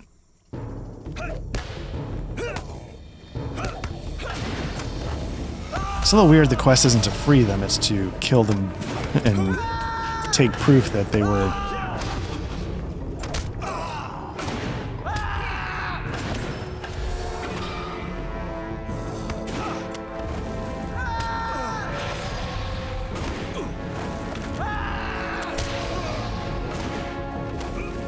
Maybe it's the idea that they're, I don't know, it's too far gone, they're too lost, they're too, you know.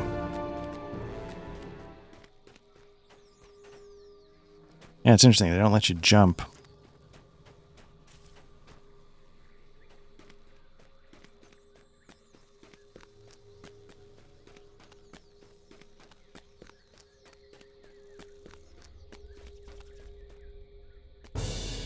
Nope, here we go.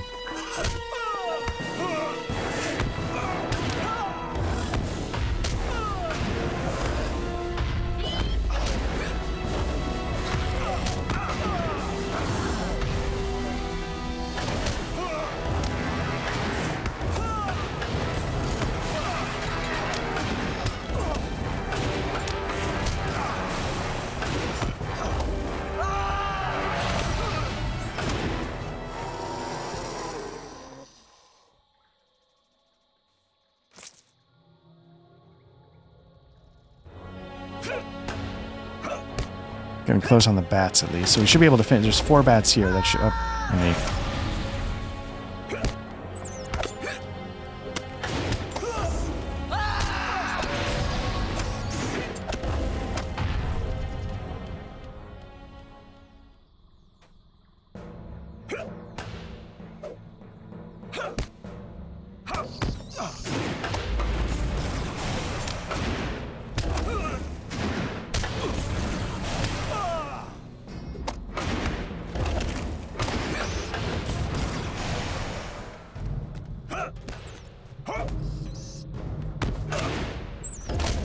Nope. Looking at my gambit, it's spear, shield, nonsense, ellipses, high. Okay, now we got back to a real gambit, like a professional. Nope. Nope.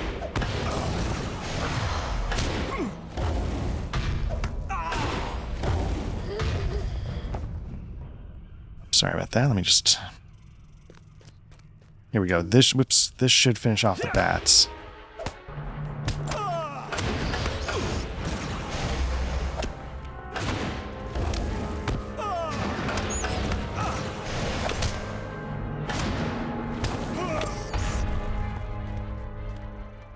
Yeah, it's funny. You'd think sitting in your chair, tipped back and slouched over, would be infinitely comfortable, but after a while, actually, you need to sit up a little bit.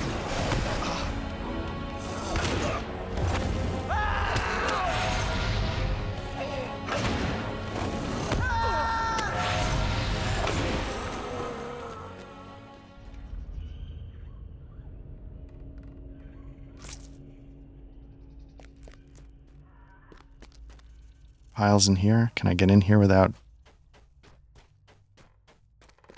Shrieker, slave.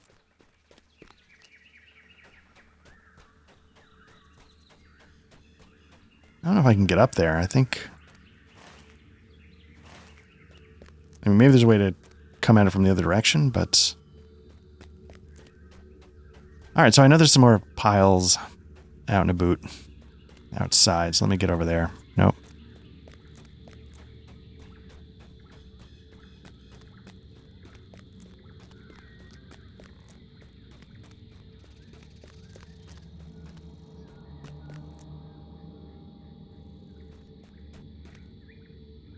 Okay, so we're looking to search a few more piles of treasure, and then I think we're good to get out of here.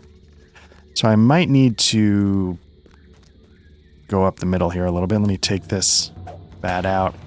Might need to take that other bat out as well to clear the path to avoid the shriekers on the right and the Morval slaves on the left, or whatever they're called.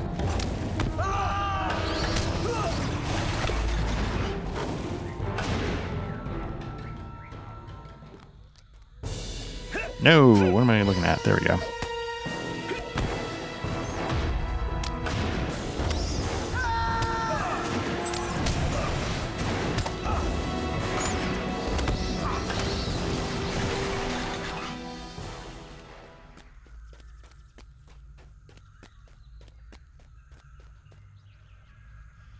Let's see if there's a pile of treasure on the way out down the hill to our right, if we can get a vantage point.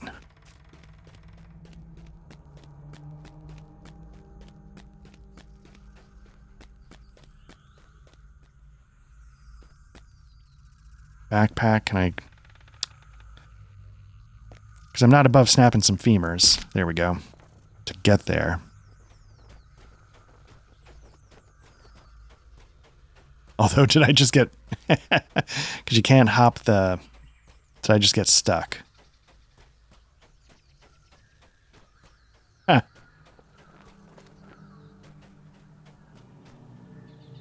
See if a horse can make the jump. I might have just gotten myself stuck in this bit of the geometry here. I don't know if I can jump over it. There we go. Okay, cool. This geometry. No, you can't jump that. Alright, Shrieker, I guess you have to die because I want to go 20 feet to your left.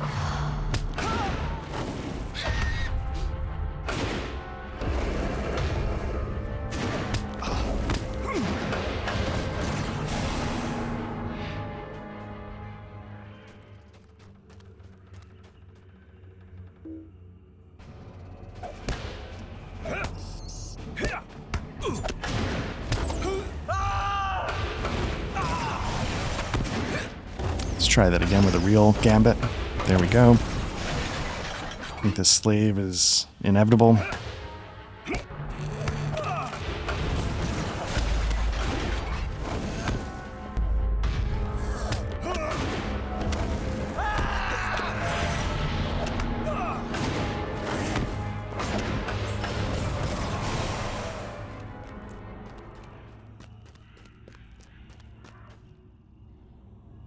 Can sort of... I'm looking at the... Because, branding.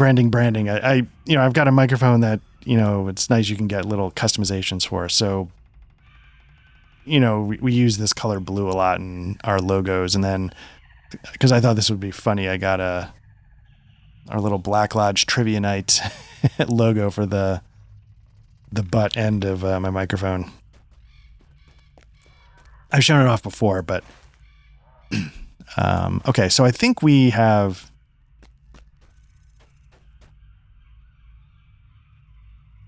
Now the Shrieker just... Okay.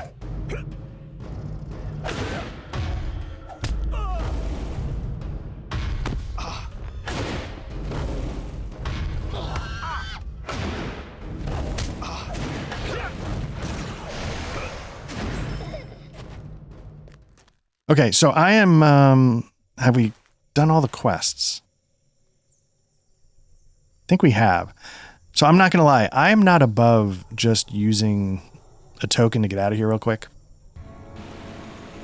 I apologize if I don't know if that's not in the spirit of the game, so to speak, but I sort of come and go with that stuff. Sometimes I'm like, no, I need to What can I do this properly and never. How can I be of service? I wonder if these were repeatable quests. Let me just double check. Howling on the Hill. Could I speak with you a moment? Oh no, that's different. Okay, so what I'm gonna do is I'm gonna accept some of these quests just in case I need more, and then if I don't, I'll just cancel them. Would you do something for me? I will do something for you, sir. Oh, that's Indran Fair. Okay. This guy. What can I do for you? That guy looks suspicious. Got like some eyes wide shut stuff going on there. Mind my words, traveler. I've leveled. Let's see if there's anything for the Forge Master to do. No. Part of the many things I don't understand about this game, Galadrim. Are they the same? Is that the same name? Galadhrim. Galadh. Or is that just the sort of the type of like, they're a Galadrim, like I'm from New York? What can I do for you? How can I be of service? Okay, again, I'm just going to take quests because I have a feeling this is not going to get me to... How can I be of service? Mind my words, traveler. How can I be of service? Might you spare a moment of your time? I mean, it's good. It's just not... it's not going to get me to 60.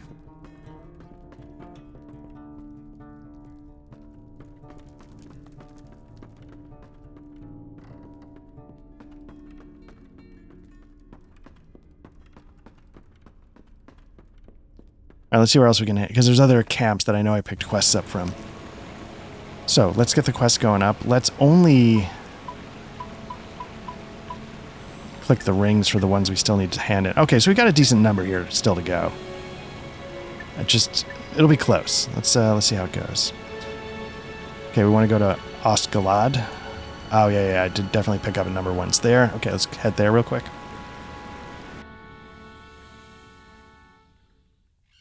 And see where this gets us.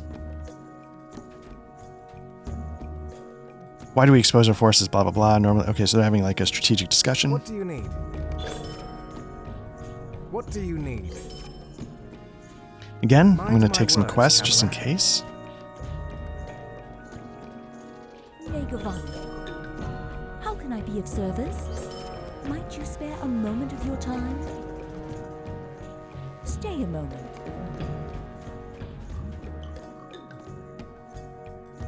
Megavanan.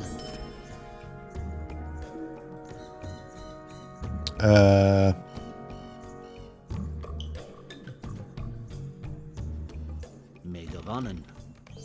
Mind my words, traveler. Okay, so let's again... Oh, vital message, we gotta move on. Okay. Let's do that. Head for the first milestone. Where are we going?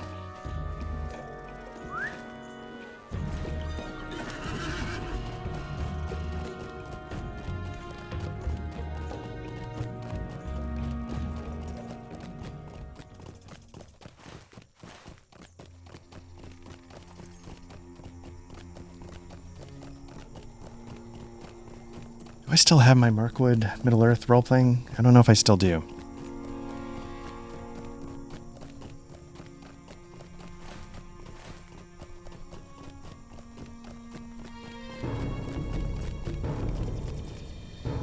First milestone reached. Head for the second milestone. Get the message to lag in quickly.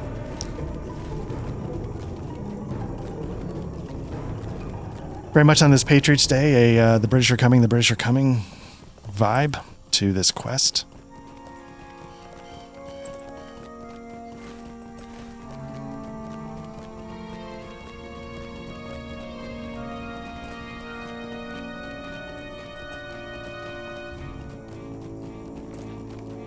Second milestone, third milestone.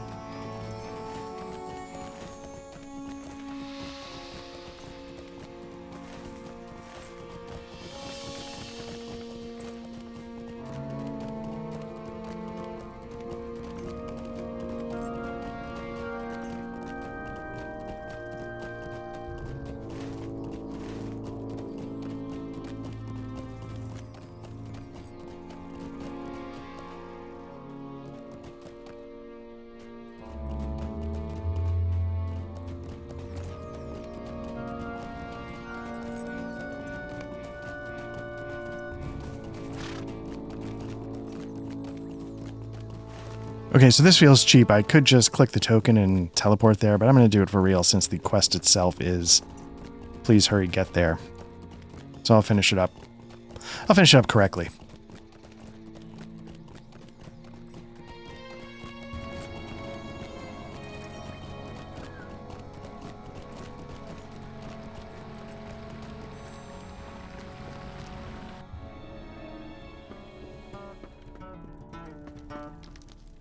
How All can I be of right. service? A message from Osgalad. I shall see to it right away. I'm glad to see that you made it here swiftly and unharmed. I sure did. Okay. Okay, so now we can jump back out. So, man, that guy's got a cool looking... I guess I got the same thing. That sort of bluish glow. Okay, so let's go back to what we were actually doing here, handing in these two quests. Okay, these people are both at Estelad. Which one is that? No. Yeah, let's see if we can slightly not cheat. Use the Stable Master to get there. What do you need?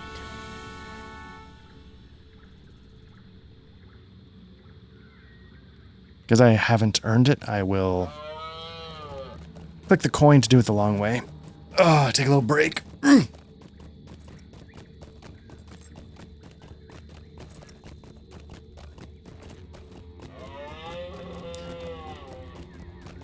Jesus, take the wheel. I'm just going to stand back and enjoy the scenery. I'll say, I think I've said this before. There are times when I play this game where I'll actually, even though I can swift travel or whatever, I'll opt to take the slow road just to, again, just to take it in. Just to take it all in. I don't know, because Mirkwood just doesn't wear out its welcome the way, in my mind, Moria does. But I really enjoy this area. I don't know if people... I mean, you know, the original Shadows of Angmar, whatever the original 50 levels are. I mean, again, such a well-made MMO. I don't know if, like, for most players, like, nothing compares to the OG, but this was the area that I was like, oh no, did they sort of screw up with Moria? As this game sort of lost the levels of greatness that it once had attained? And I was like, no, this brought it back for me. I was all in once I got back to Mirkwood. I was curious. Let me pop up, get the FPS counter. Certain areas like Lothlorien... Oh yeah, because I haven't. So now, hopefully I can sort of move between certain areas.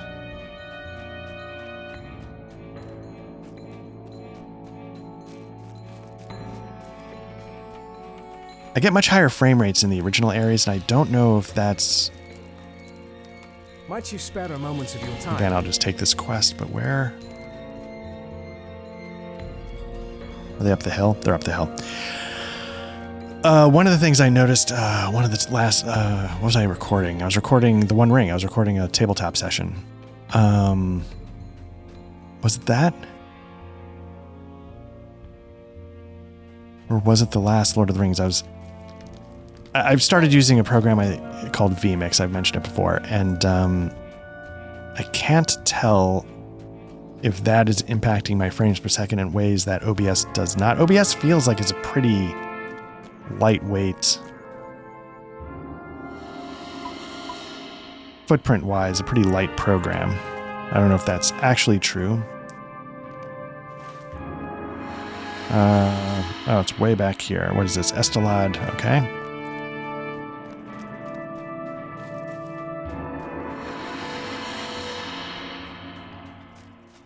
But, you know, I was going into those problems I was having with OBS where, like, I couldn't get a second instance running correctly. Estelad. Again. So I ended up, you know, I grabbed my copy of vMix to record a kind of backup in case I need to make any shorts.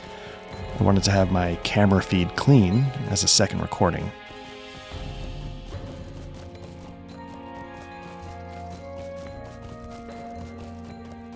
I used to be able to do that with 2 instances of OBS. One OBS for the stream / game record, and then one for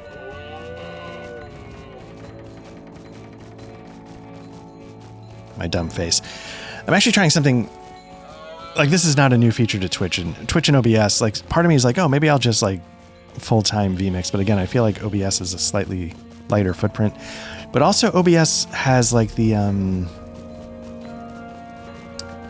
whatever it is where on my PC, on my end of this process, I sort of make multiple versions of the stream at different resolutions instead of having that done as like a Twitch partner on Twitch's end. So like if I'm doing this, well, I'm recording at 1440, but I think the stream is a 1080p stream. And my understanding of the idea is that then I'm also sending a 720 and a 480 stream for people who are on different bandwidths. And for like streaming partners, or whatever the partnership is called, when you're a bigger deal than I will ever be, like Twitch will handle that on their back end. But now they make it available through OBS to do it on my end to provide that.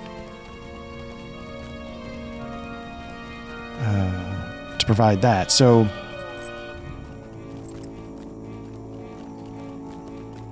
yeah, so I'm curious to see how that works. So like everything is auto. Usually I manually do everything, but I'm looking over here and like no dropped frame, so that's good, I guess. That means my computer can handle what I'm throwing at it, which is good because that was partly why I upgraded it. And it says over 10,000 kilobits per second. Now I thought Twitch didn't really do above 6 or 7 or something. I don't know what the real number is. But it's interesting. So I don't know if that's like 10,000 split across like 3 streams or if... Yeah, I have no idea. I do not claim to understand. But yeah, like my vMix... Well, it's not that big. It's using 2% CPU. OBS is using 1% CPU. vMix will give you the GPU. It's using 0% of the GPU memory. But it must be using some of the GPU because all of this is doing like NVIDIA hardware encoding. But I imagine the bigger drain, I guess, would have to be on OBS if it's sending out like 3 streams or whatever.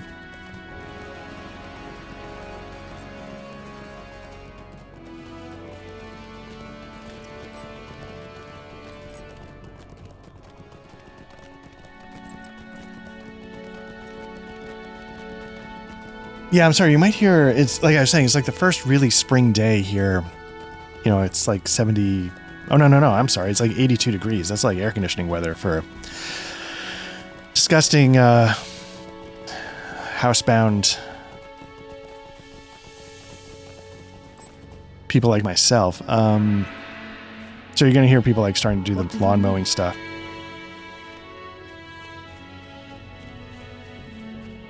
Ladriel, let's talk to her. What can I do for you? Mind my words, traveler. Again, accept some new quests just because. Stay a moment. Can't tell if I'm getting weird. They got like a weird drum pattern in the song. I don't know what else it would be except for the in-game music, but Mind my words, traveler. so again, I'm just taking everything. Stay a moment. This poor horse. Mind my words, traveler.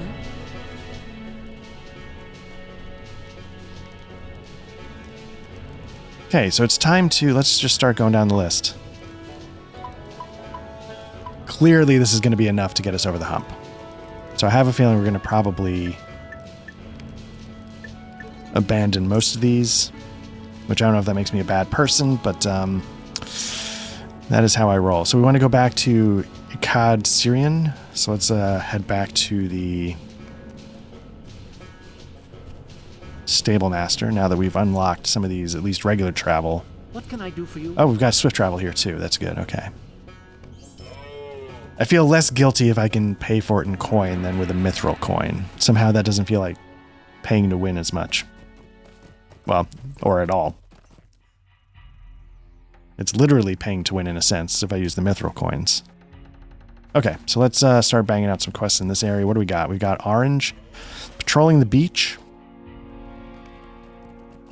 Goblin scouts can be found sneaking throughout the Murk Eaves. Phallus Gon has asked you to find and defeat some of the goblin scouts that have been spotted near Ikkad Syrian.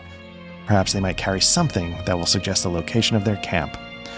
The elves of the Golden Host have landed on the eastern shore of the Anduin and drove a wedge through the heart of the orcs, but there is still danger within their Murk Eaves. So that's why I was talking about, like, making the landing on this side of the Anduin and trying to make a foothold. So that is what's going on. So we need to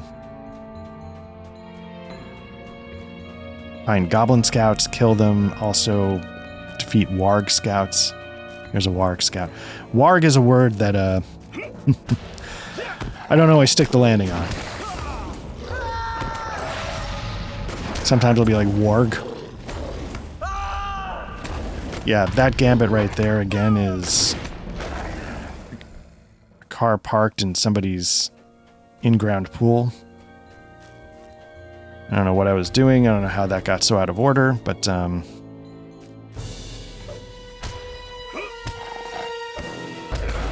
see if we can do better. So what do we need for this one? Defeat warg scouts, okay, and then defeat Darkwing spies. We're looking for birds and wargs.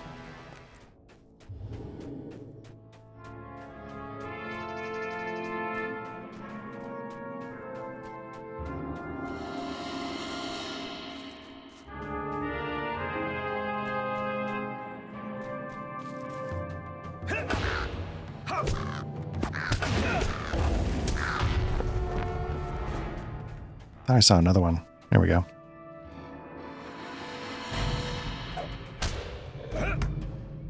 What's this one?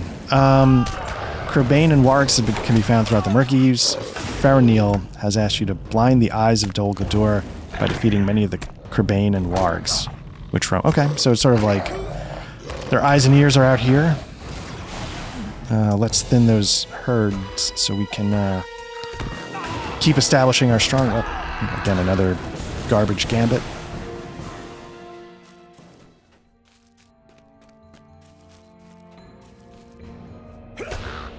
Let's just fire this off to get it out of the way.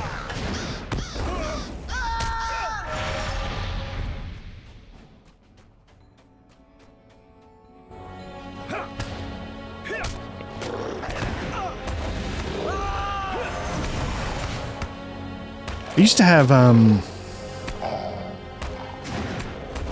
just like cheap in-ear headphones. They don't, it's not like I'm getting the full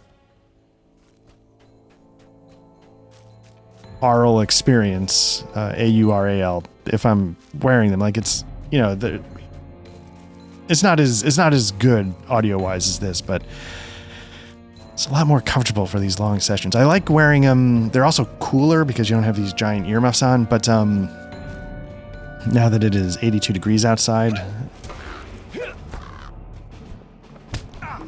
literally Satan's crotch levels of heat. People in Phoenix are calling me a lightweight and a coward. That's fine.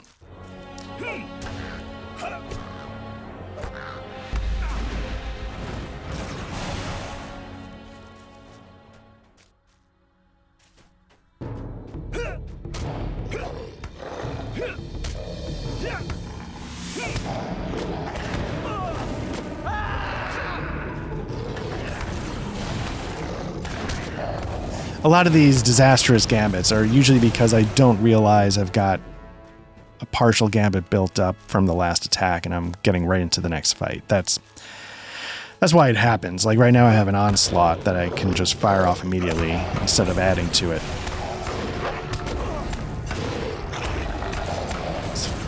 6 of 8.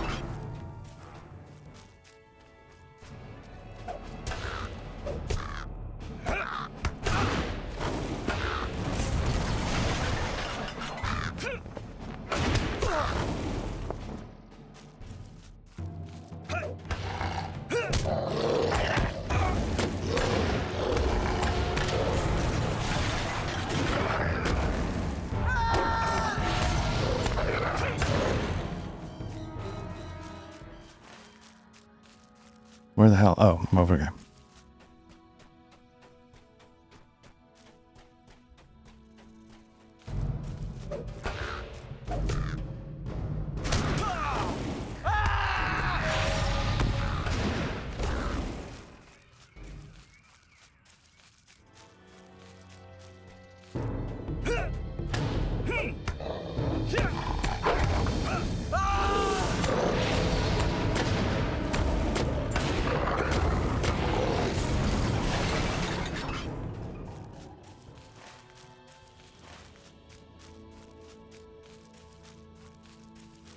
Okay, one more Crabane.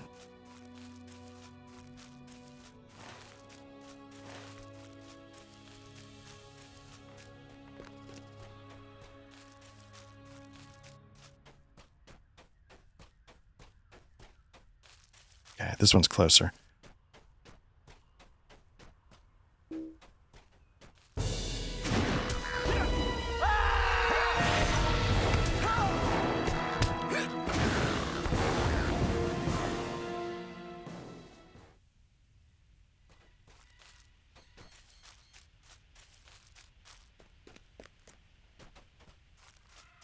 Okay, let's pop this one off. There's another one.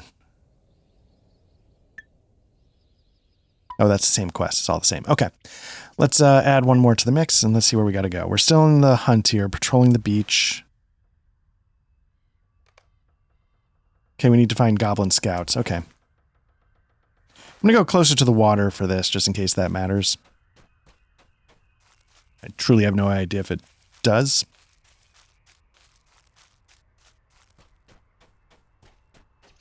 Thematically, I like it.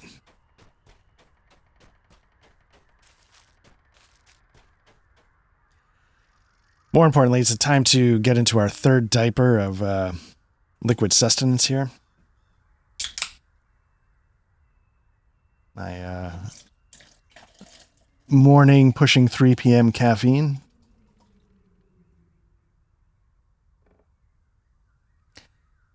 I mentioned this on my voice goes really quickly. I'm starting to piece together different reasons why that might be the case, but I know probably drinking a half gallon of iced tea and talking is not probably the best thing for my voice, but oh well. All right, looking for tokens from goblin spies that I guess just will have to ambush me somehow. Goblin scout, is that it?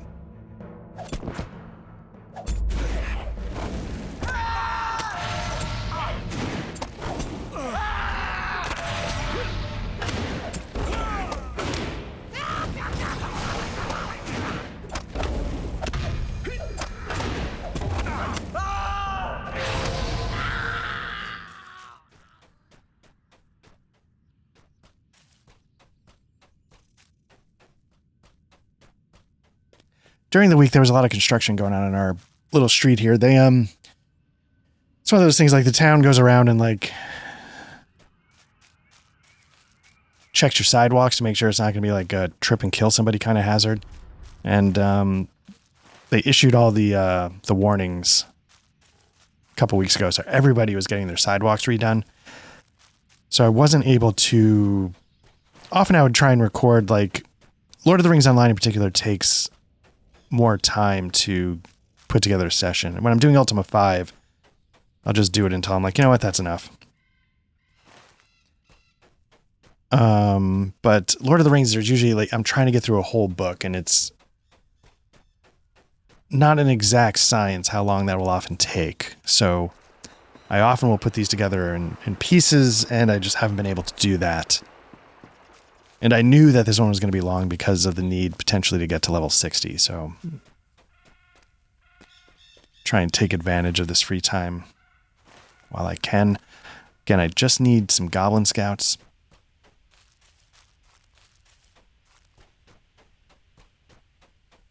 Not sure what I need to do to make myself a more tantalizing target.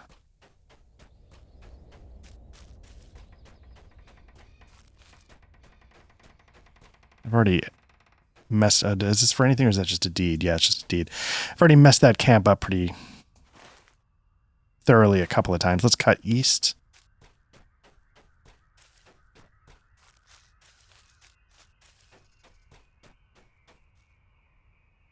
Get this out of the way a little bit. There we go.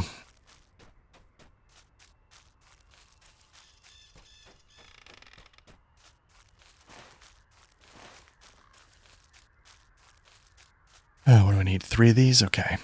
Warg scouts.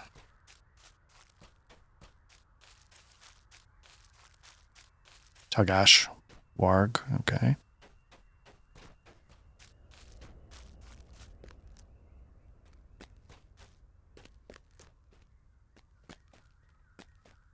Dig these bridges. So I'm going to see if I can utilize this one. Oh, let me cut under. There we go.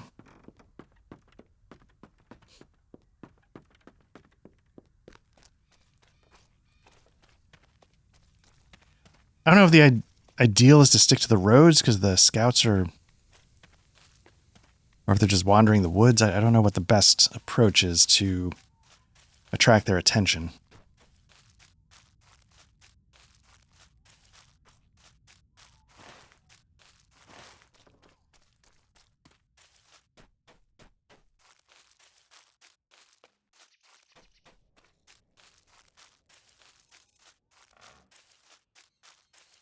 Do they team up with other creatures like warg scouts to take care of business? I just don't know how to make this happen. What I should probably do is I should probably just pick another quest and move on, one that's a little less hit and miss.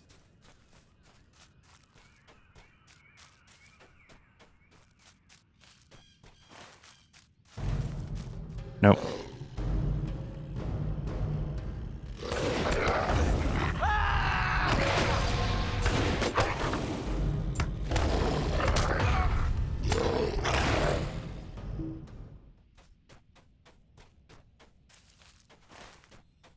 You know what? That's what I'm going to do. Let's, I'll leave patrolling the beach up, but let's move on. Let's add another one to the mix.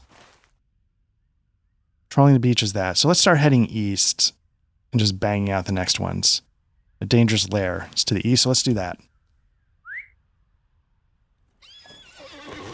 Because again, I don't need all of these to accomplish the mission here of getting to 60. I need a chunk of them, but not all of them.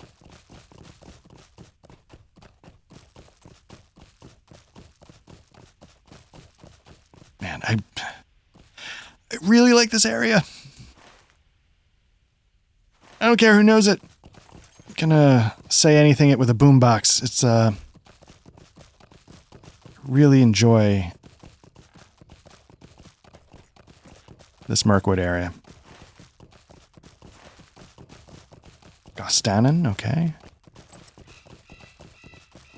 Oh, right, I had to jam up this door for one of the missions.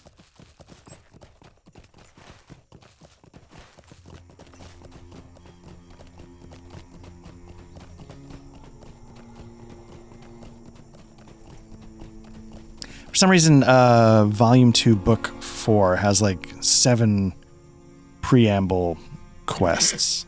So, summon and defeat the Dowerstock Lair Spinner. Is that it?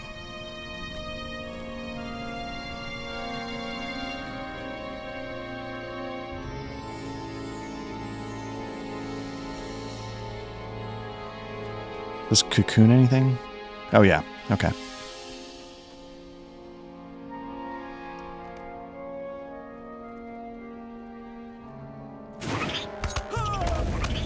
Okay, is this a signature? Okay, so I gotta, again, be a little careful. I'm gonna go heavy on the heels until... Oh, I've already tipped the balance. Okay, now I'm just gonna murder it. Just... go directly to murder. Okay, so that's done. Let's add another one to the mix. We're gonna keep going east. Hit up this little yellow area there.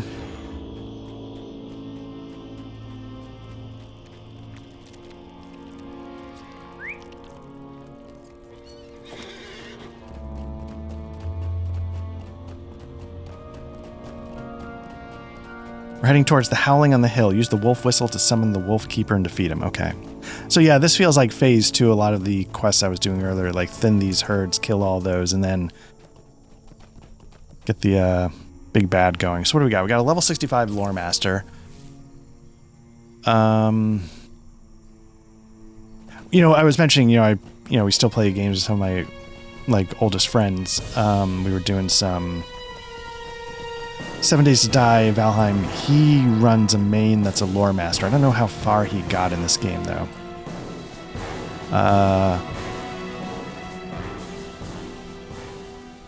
And he always made it sound like really intriguing. But I've actually, I don't think I've spent a single second playing a lore master. I've played champion. That was my original main. Here's the wolf whistle. Right there. Okay, again, it's a signature, so I'm going to start off with heals. See if I can get rid of some of that.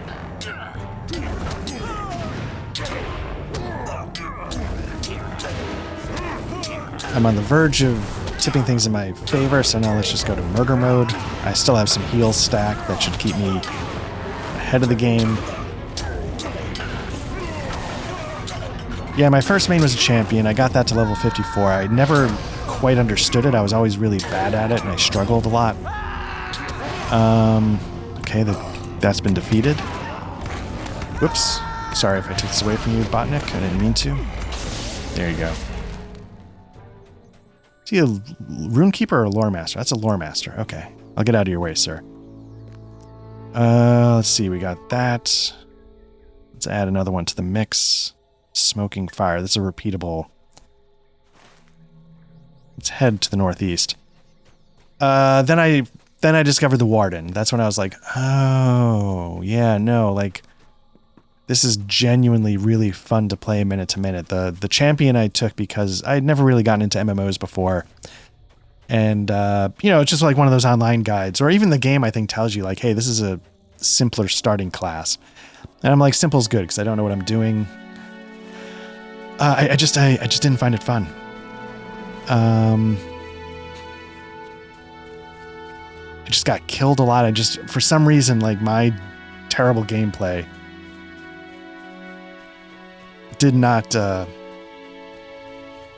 complement the champion style.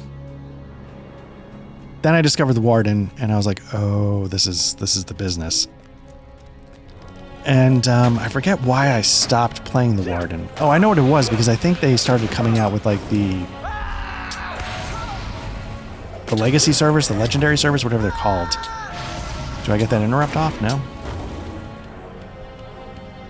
And I was like, well, I don't want to. I want to try one just because I'm curious, but I don't want to. Collected fell-looking coins. Okay. But I don't want to just do the same thing on a legendary server. So I picked a burglar because I'd always been kind of curious about that. Burglars are awesome. Those are my second favorite of the ones I've tried.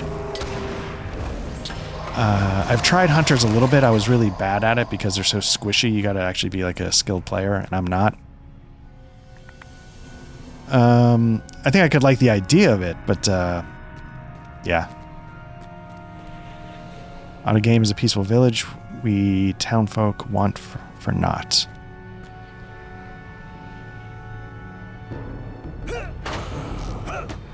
And then I played a Guardian. I tried a Guardian when they released well, a couple different times, but my main go with it was when they released the first 64-bit Legendary server. I was like, again, let me try a class that's always intrigued me, but I've just never tried, and I went with Guardian, enjoyed it. But again, I found that I was definitely not as durable as I have figured out with the Warden. I don't know, Warden. I don't know, Warden. I'm trying not to say it too O-ish, but that's just how I say it, so... Oh well.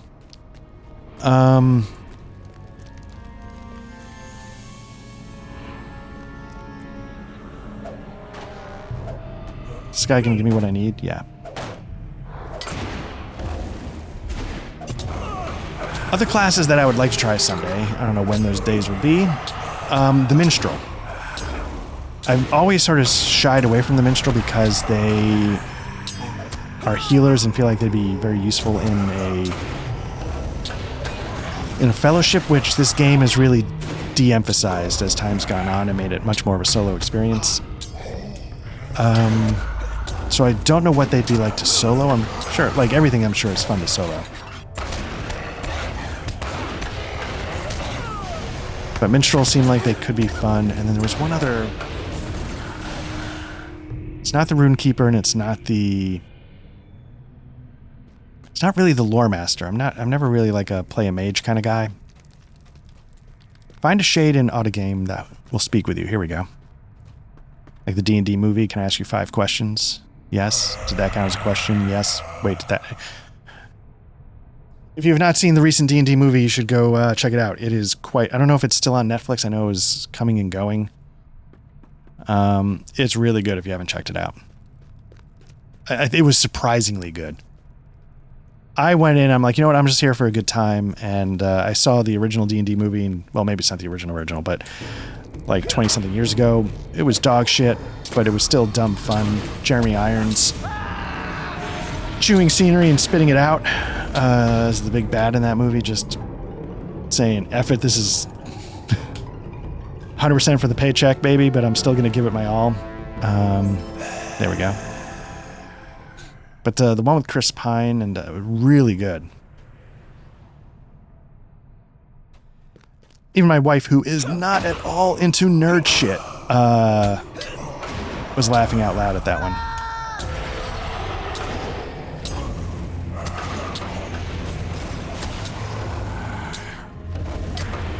Probably didn't hurt that it's got a couple smoke shows with Chris Pine and Renee, guy who plays the Paladin. Little surprise Bradley Cooper cameo. But it's also just genuinely entertaining, funny, like genuinely funny, even though it's like D&D. You don't have to be all up in D&D's business to get the jokes. It's not that kind of... And it's a heist movie. Heists are always a good hook to get people involved, and it does it well. It's got some really cool fantasy heist ideas that you're like, oh yeah, that kind of makes sense for a fantasy setting. Like, yeah, it's like slightly Ocean's 11 meets D&D. All right, so let's uncheck this one. Take these 2 off, add 2 more.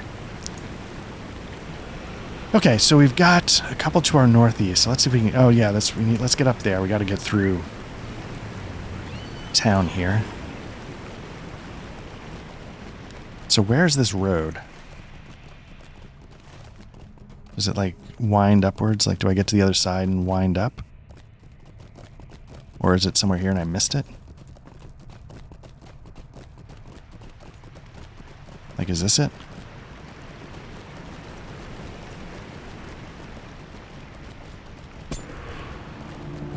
Wow.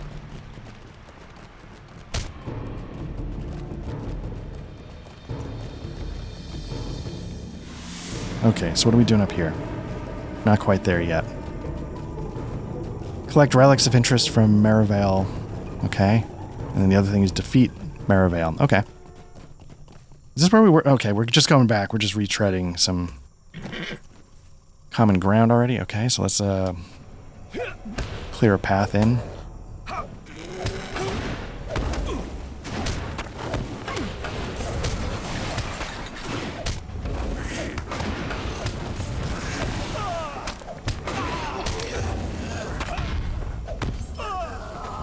Okay, I guess we're gonna do this.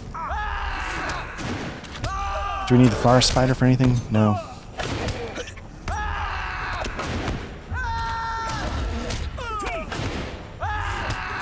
Just boar rushing it to deliver big hits. There we go. That should do it. All right.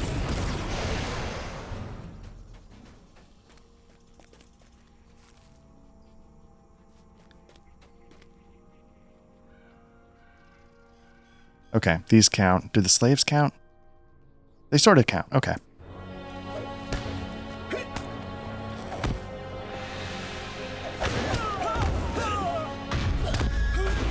Again, I'm just going to boot the Shrieker to death so it can't fire off whatever its ability is. They also go down pretty fast overall, so now we can, whoops, screw up our gambit.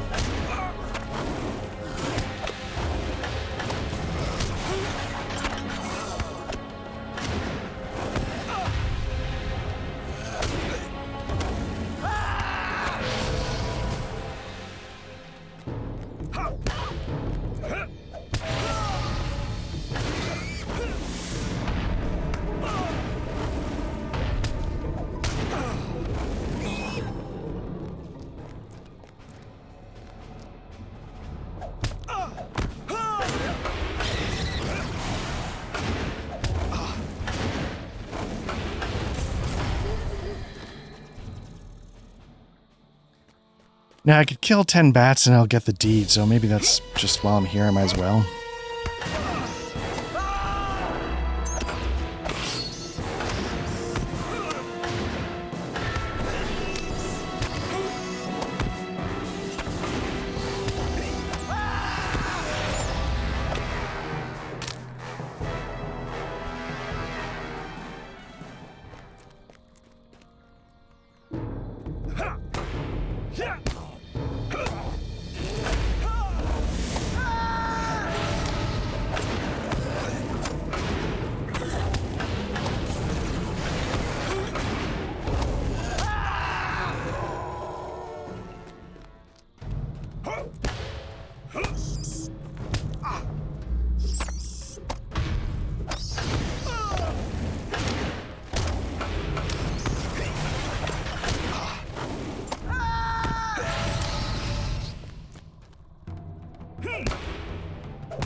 Okay, so this is going to be the last one I think we need for hewing fell wings. So then it's just a matter of collecting relics and killing a couple bats. So the main ones we need to hit now are shriekers and some bats. Bats, what do we need? Like 7 more? 8 more? 7 more. Oh, okay. Turned around here.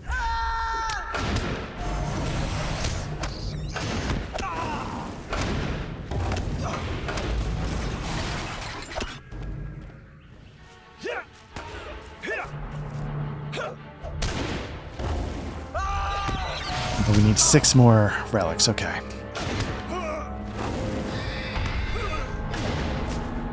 don't know if I grabbed this last time. Let me just open it up and see. 35 silver, 7 copper. Not that we need the money, but we'll take it. that was one of the reasons why, you know, I bought the house because I remember, oh, that was at least something that was sort of like something to spend money on, even though, because you have to pay like the upkeep. Otherwise, you just sit here, you know, just Scrooge McDucking in your own money. Because there's nothing really to spend it on anymore.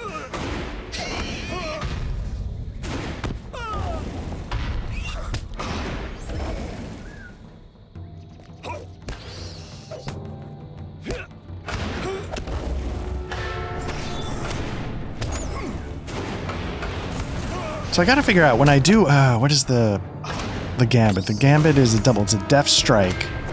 It gives me that ka-ching, and then it gives me that little something around me that I think... Completing a gambit chain is empowered to some of your skills. Advanced techniques. So there's something I'm building up when I do that, and I don't understand what it is. Yeah, there's a shrieker there that I want to...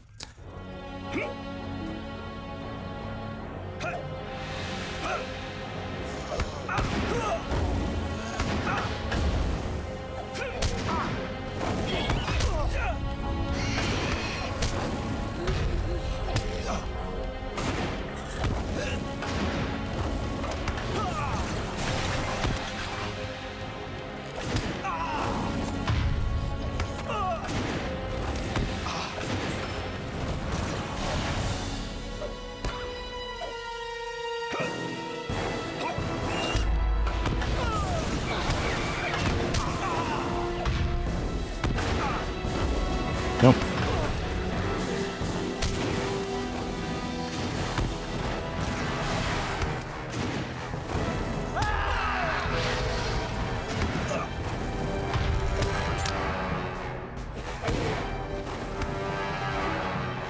Okay.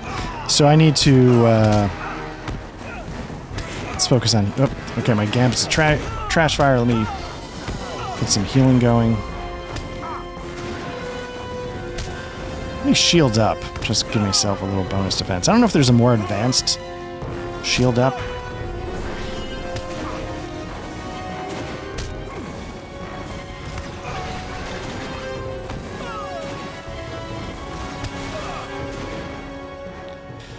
Okay, so I'm 9 out of 10 on the relics. So I need one more shrieker, not a slave. What am I doing on with the bats? What are we up to? 4 more of those. Nope, wrong button.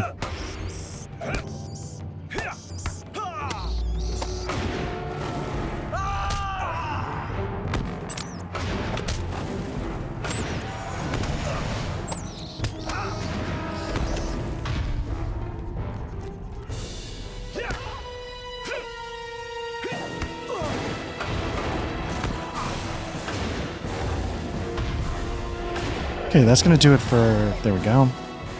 Bats, still 3 more.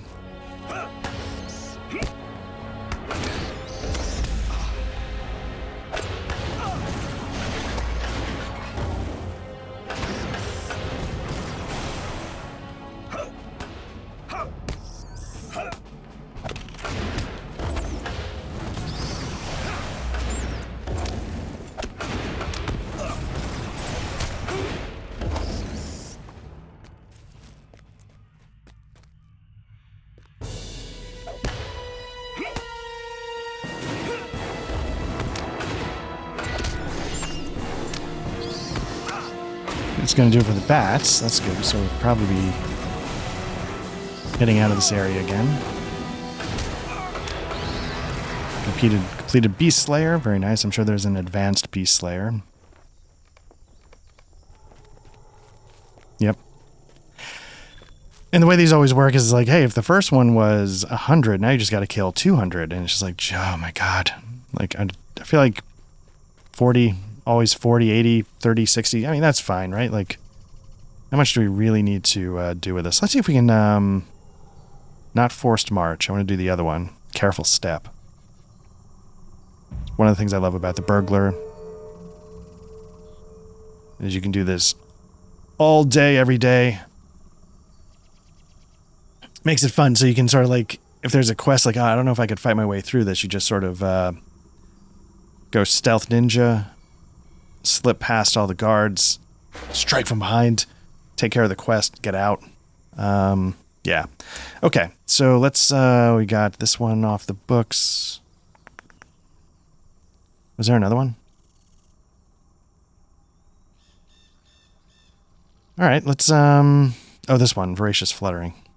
Let's get a couple more going. Okay, let's, head down to the Drown Holt. Where are we? We're up here. Oh, wait, what's this?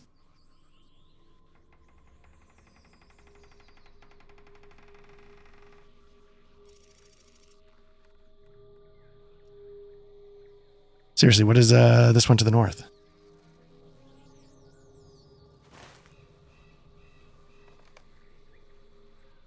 Oh, summon and defeat. Okay, might be. Okay. Not done yet.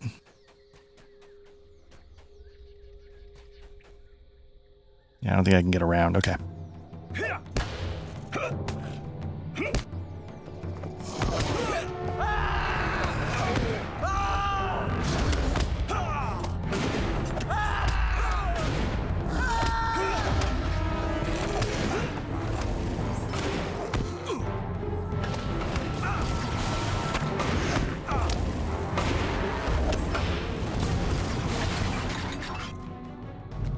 Oh, yeah, it's happening. Okay.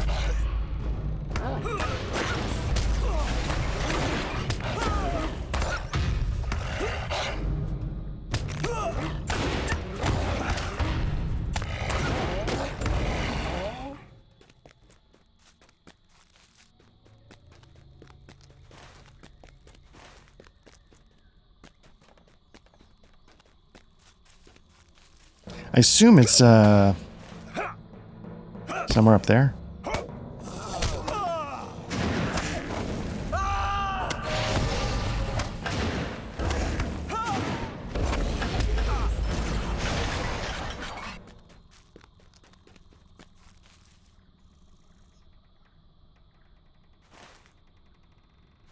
Can I go the other way? Let's go the other way.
So if you don't know, Wardens have an ability called a Shield Slam, which will do an interrupt, even if you don't.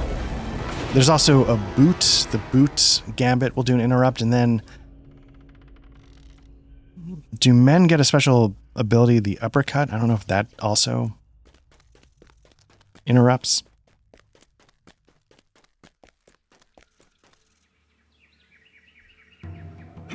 So you got a couple options when it comes time to interrupt. So when I know it's something that's going to need to be jammed up, I'll just spam boot. Or if I get caught off guard, I try and keep that shield slam at the ready.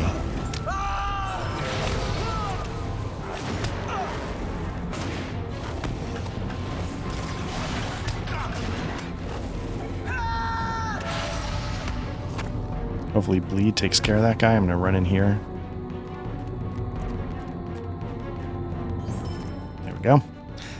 Summon it. You know what? Let me clear this a little bit.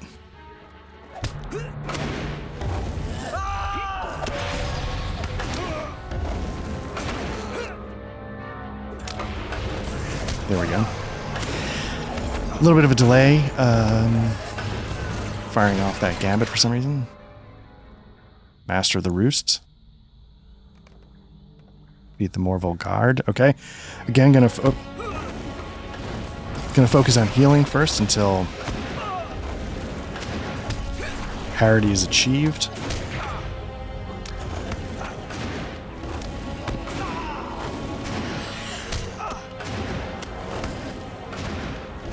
Then we go full Murder Hobo. Let's do that now.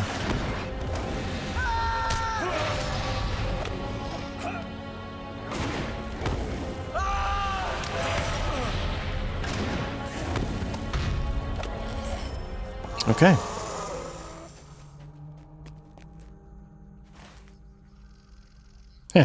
I'm going to cheat a little bit.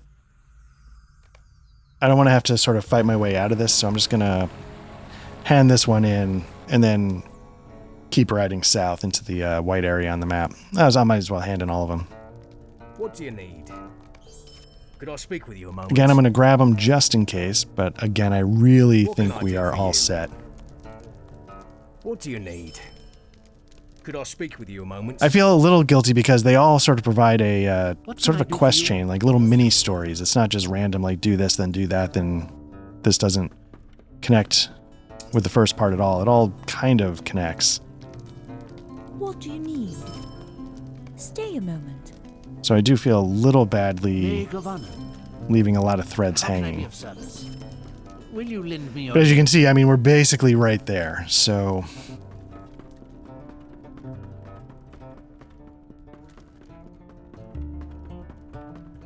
And really, again, the point of this is book quests. Okay, I'm going to skip whatever's up there. Let me head to the east across this bridge.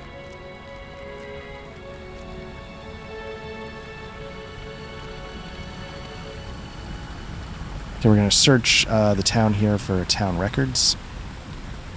The yellow ones are not enemies, just the orange, so let me see if I can get around.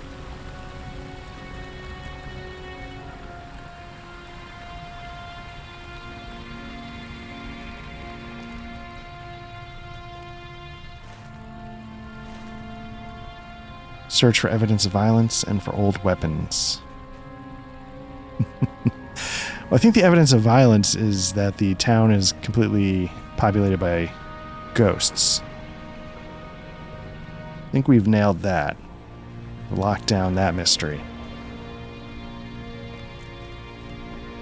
It's all burned rubble. I think... Let's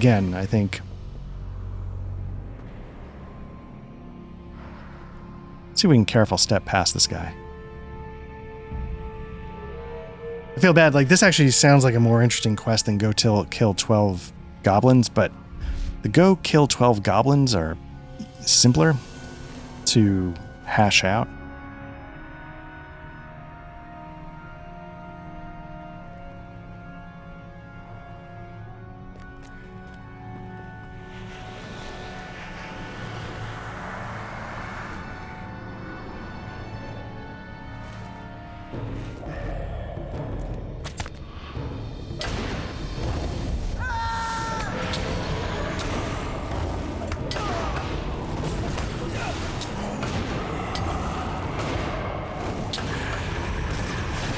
Nope. Okay, this is happening. All right.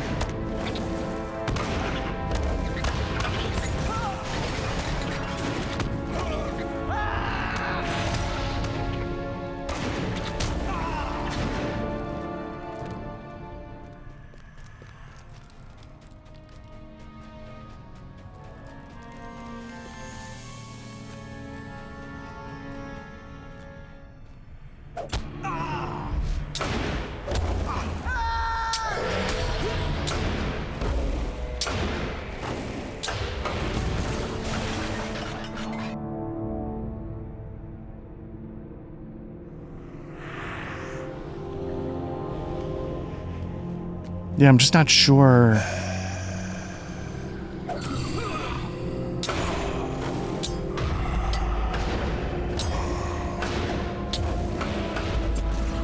Honestly, what's going to happen is I'll probably have to kill so many of these things to figure out where I'm supposed to search. That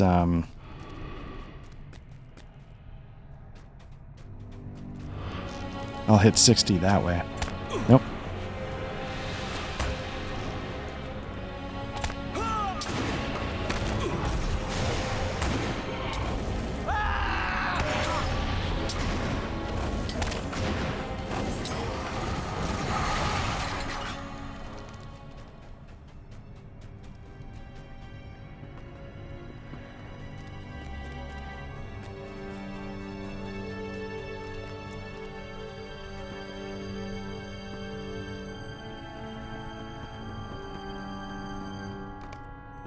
You found a pile of weapons discarded out of sight.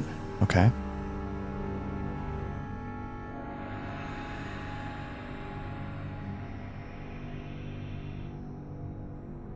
Oh, okay, so let's see, there's other things. Search for this necromancer. Okay.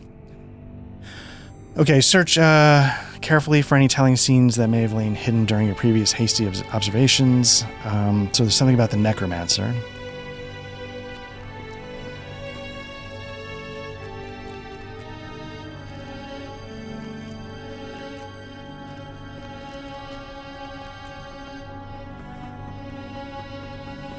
I don't know if walking through the rubble is what did it.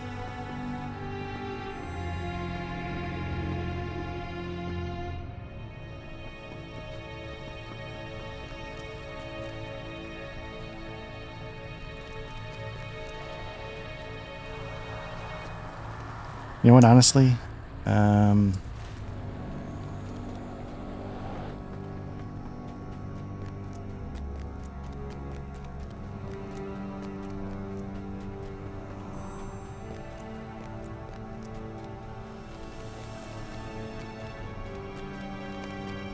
Okay, bloodstain, sure. Town records. That was the one. I don't know where to.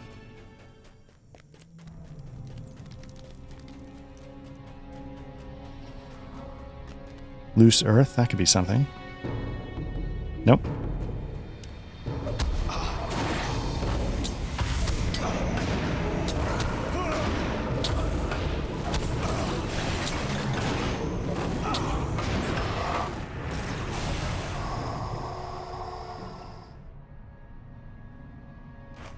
Okay. Got that done. So let's check that box off the list. See, now if I were smart, I would make this... I would just be like, you know what? Like, I've got all these quests. Just check them all off. Get most of the way to 61. And, you know, hopefully you wouldn't then... You know, then you've just spent a time, you just dedicated it to gaining some levels so you don't get outpaced by the main story again for a little bit, but just not that smart. So collect luminous stingers, okay.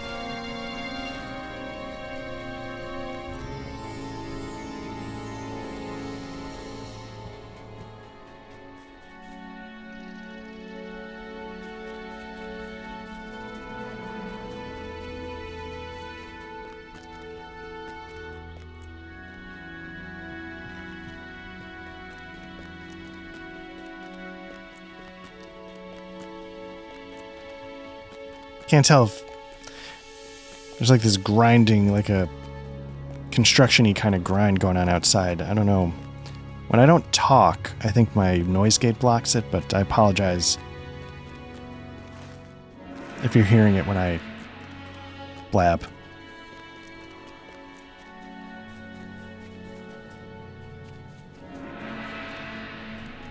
Okay, so I think we're looking for fireflies. Gotta get luminous stingers. It's not a guaranteed drop, I'm assuming, so we're gonna have to kill probably more than 8. Luckily they go down easy like a crisp gin and tonic, so hopefully it won't take too much time. There's a terrible rancor about this particular pool. What does that mean? Resist.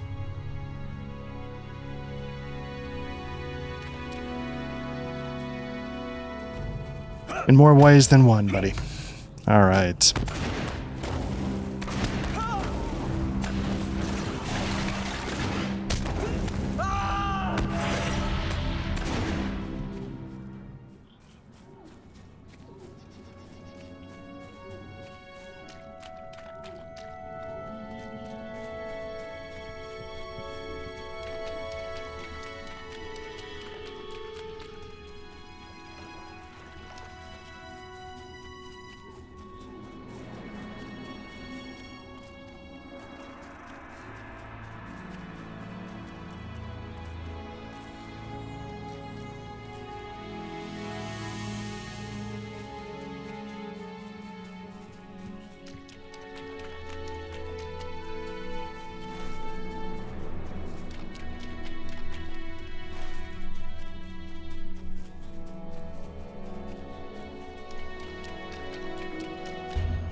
Have we been picking these up sort of 1 for 1 for everyone we kill? It seems like we're at 3 of 8.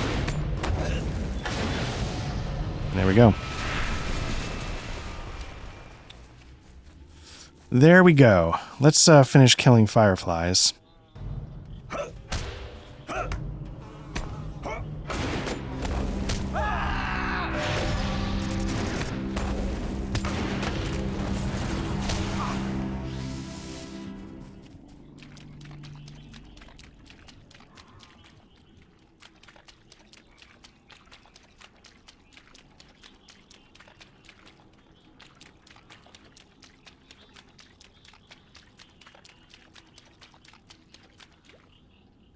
See, Lady Galadriel just DM'd me on behalf of the Golden Host. Let's see what she's got to say. A long time prepared for approaches, and I have seen your part in it. My husband Celeborn has called for a great company, the Golden Host of Lorien, to cross the river and Anduin and bring battle to the fortress of Dol Guldur. It stands atop a stony height in the depths of Mirkwood, and behind its walls, great evils brewing. Come to our lands and prepare to fight the growing shadow. Speak to Haldir of Lorien on his fleet, just outside the Golden Wood, or to the boatmaster Kalangoth.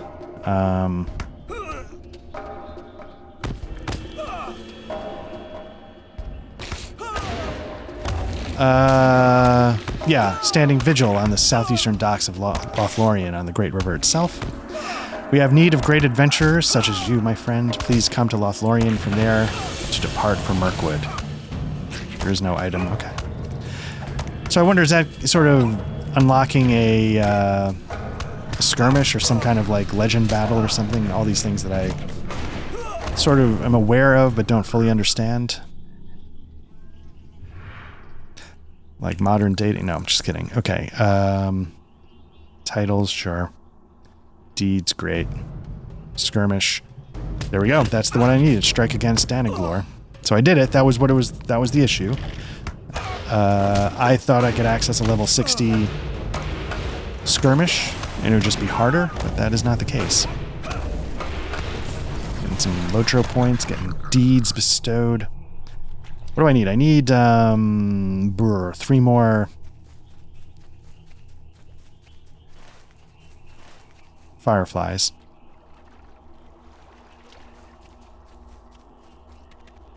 Looks like it's getting to be night again. There's a marsh firefly.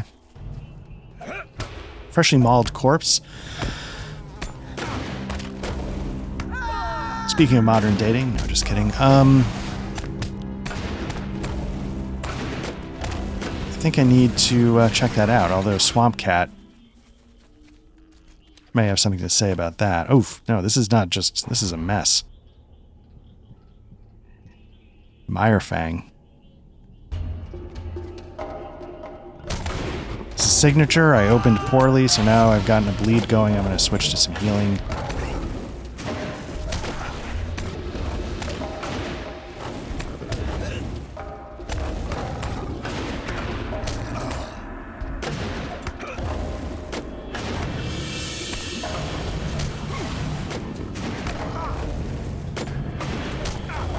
Maybe if I'm lucky, this is actually a quest I'm supposed to be doing.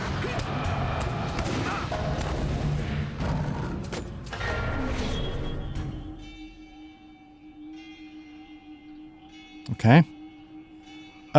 2 more stingers. What I'm actually doing here.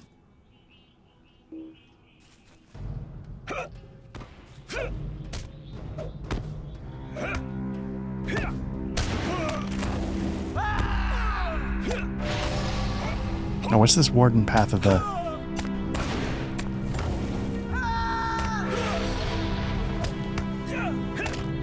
I might need to accept that.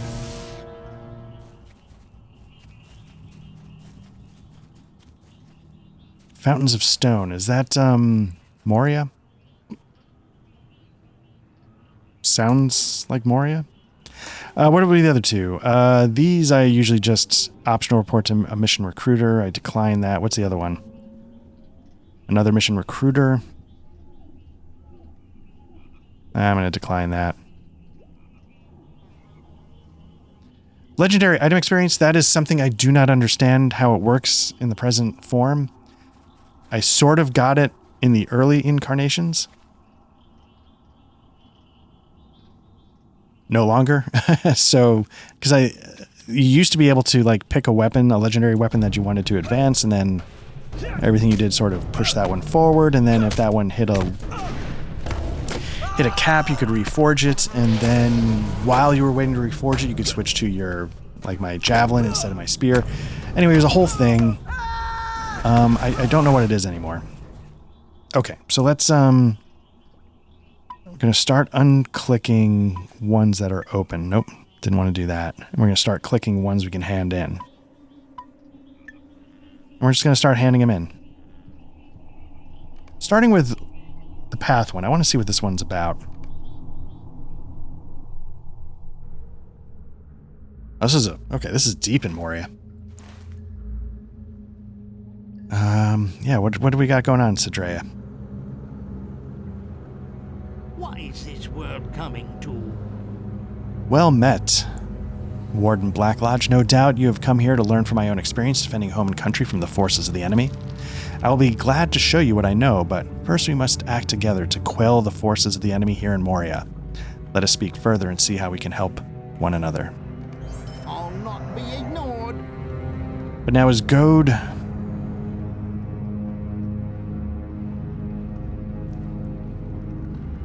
So I guess, is this the thing? Did they rebuild legendary stuff so you don't do it the old way, and now you specifically like do my warden quests to get the legendary item experience? And that's I genuinely have no idea how it works. I'll accept it, but then I'm just gonna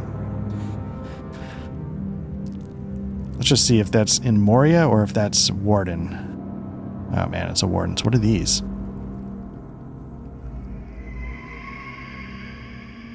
Oh, maybe this is the trick.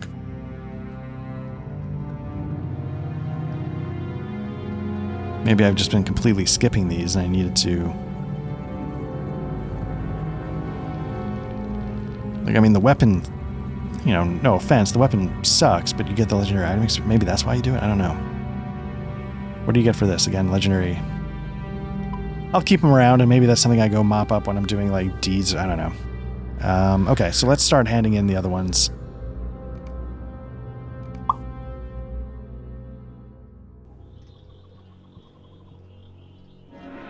Whoa. Oh yeah, these poor people. What can I do for you? Alright, we're going to get Malindrim Bronze Feathers. Okay, so they're going to make a draft that will work against the poison that's affecting this poor horse. That's okay. I'm glad to have helped that. That's...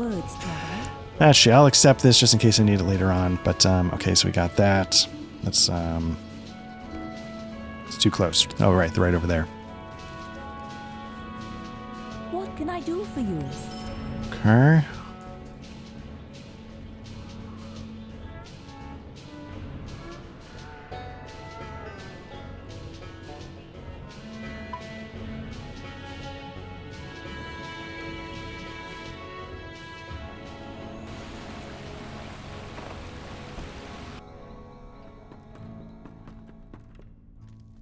What do you need? So we're sort of hitting the end of these, like, you know, when you summon the guy and kill the guy. These, like, mini quest chains sort of come to a close. Oh, this guy's not here. Okay, let's just jump over.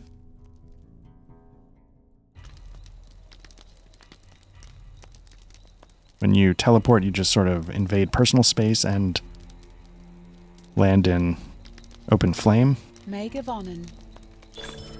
Okay, so we got a little bit of a chunk done on 60. That's a start.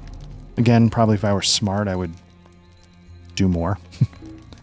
I don't have enough room. Is that true? Okay. Let's take care of that.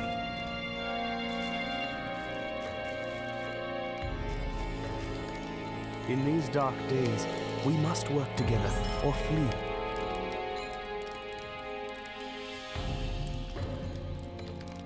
Probably hand in furs, beaks, and stuff for daily quests, but instead I'm going to sell them. Level 60 armor. What I've got is better. Just furs. Salts. Heritage runes. See, again, like, here's the 67,000 item experience points. This is what I'm used to, the old ways for the legendary, but now I don't know quite how it works.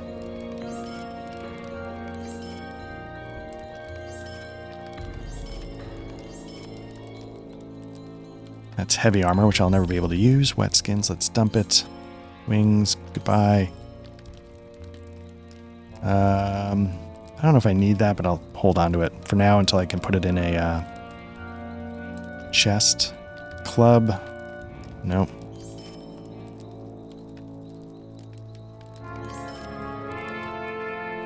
Okay.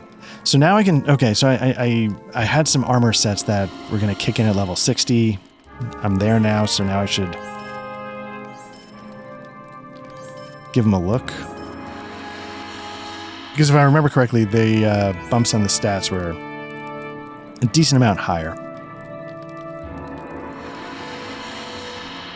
But not that. Yep.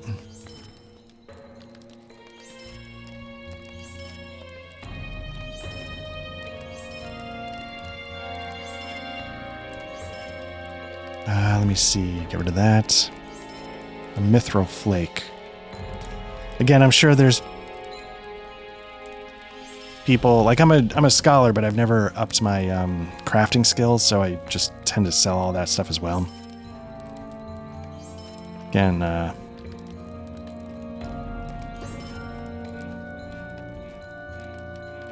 ABBQ, always be book questing, as David Mamet would say.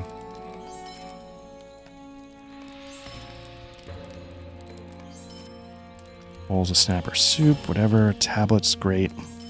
Skins, goodbye. Small goos.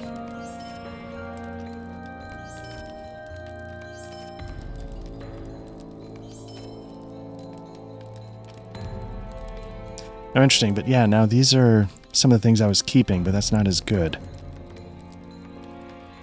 So I think I can unlock this and sell it. Cloak of the Golden Wood. I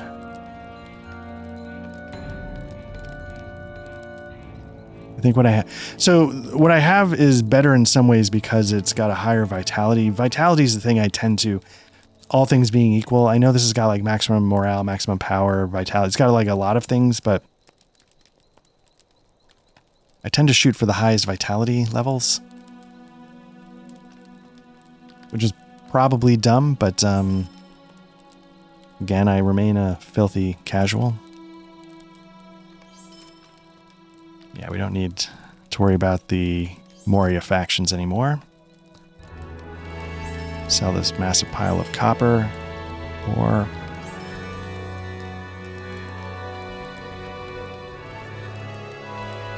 okay. Brimstone...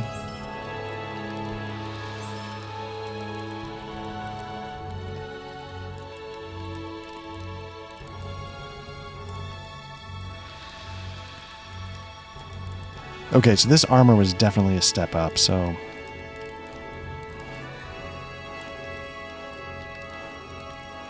Okay, so we've sold off some things. Let's get the prize we were afforded. Yeah, let's inventory, character. Okay, so let's organize this a little bit. Let's... Where's that armor? I'm so terrible at this stuff. Someday, I really hope Lotro gets the UI improvements it desperately needs to go to high-res monitors. Okay, so we just did that. Again, that might have dropped our vitality, but it was a bump in armor, I guess. I don't know what the right thing to do is.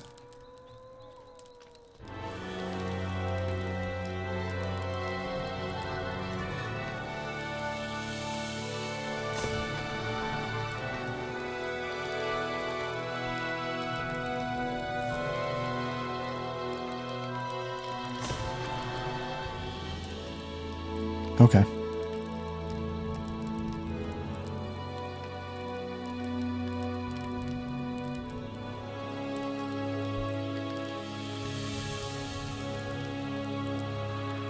Sure. I guess I can open 3 of these things.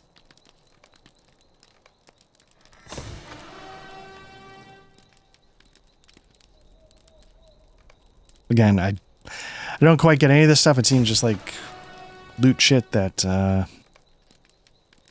never going to pay attention to.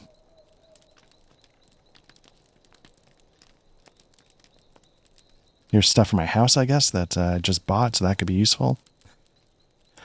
Okay, so what is this? We got one equipped. That's better. Okay, so I got a few more things I think I can sell, so let me just quickly see if I can do that. We must work together. I'll keep the stuff for my house, and I'll eventually put it in there. Let's sell this locket. Topaz.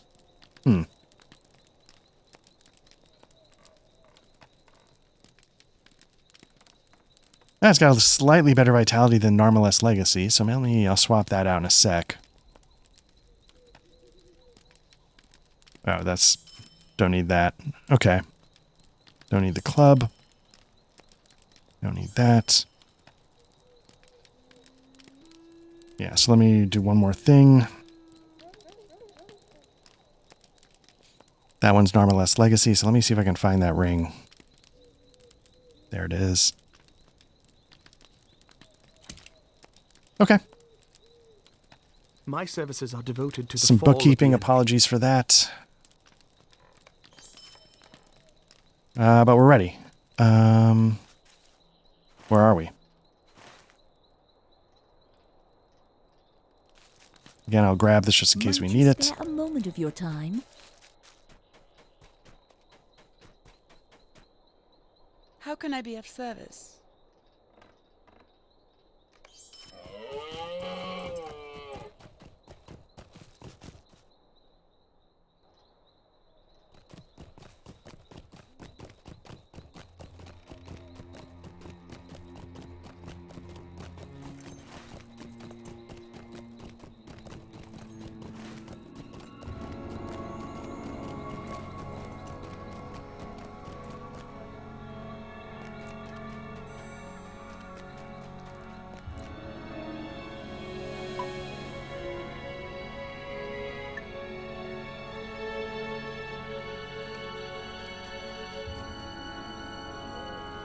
Okay. You know what?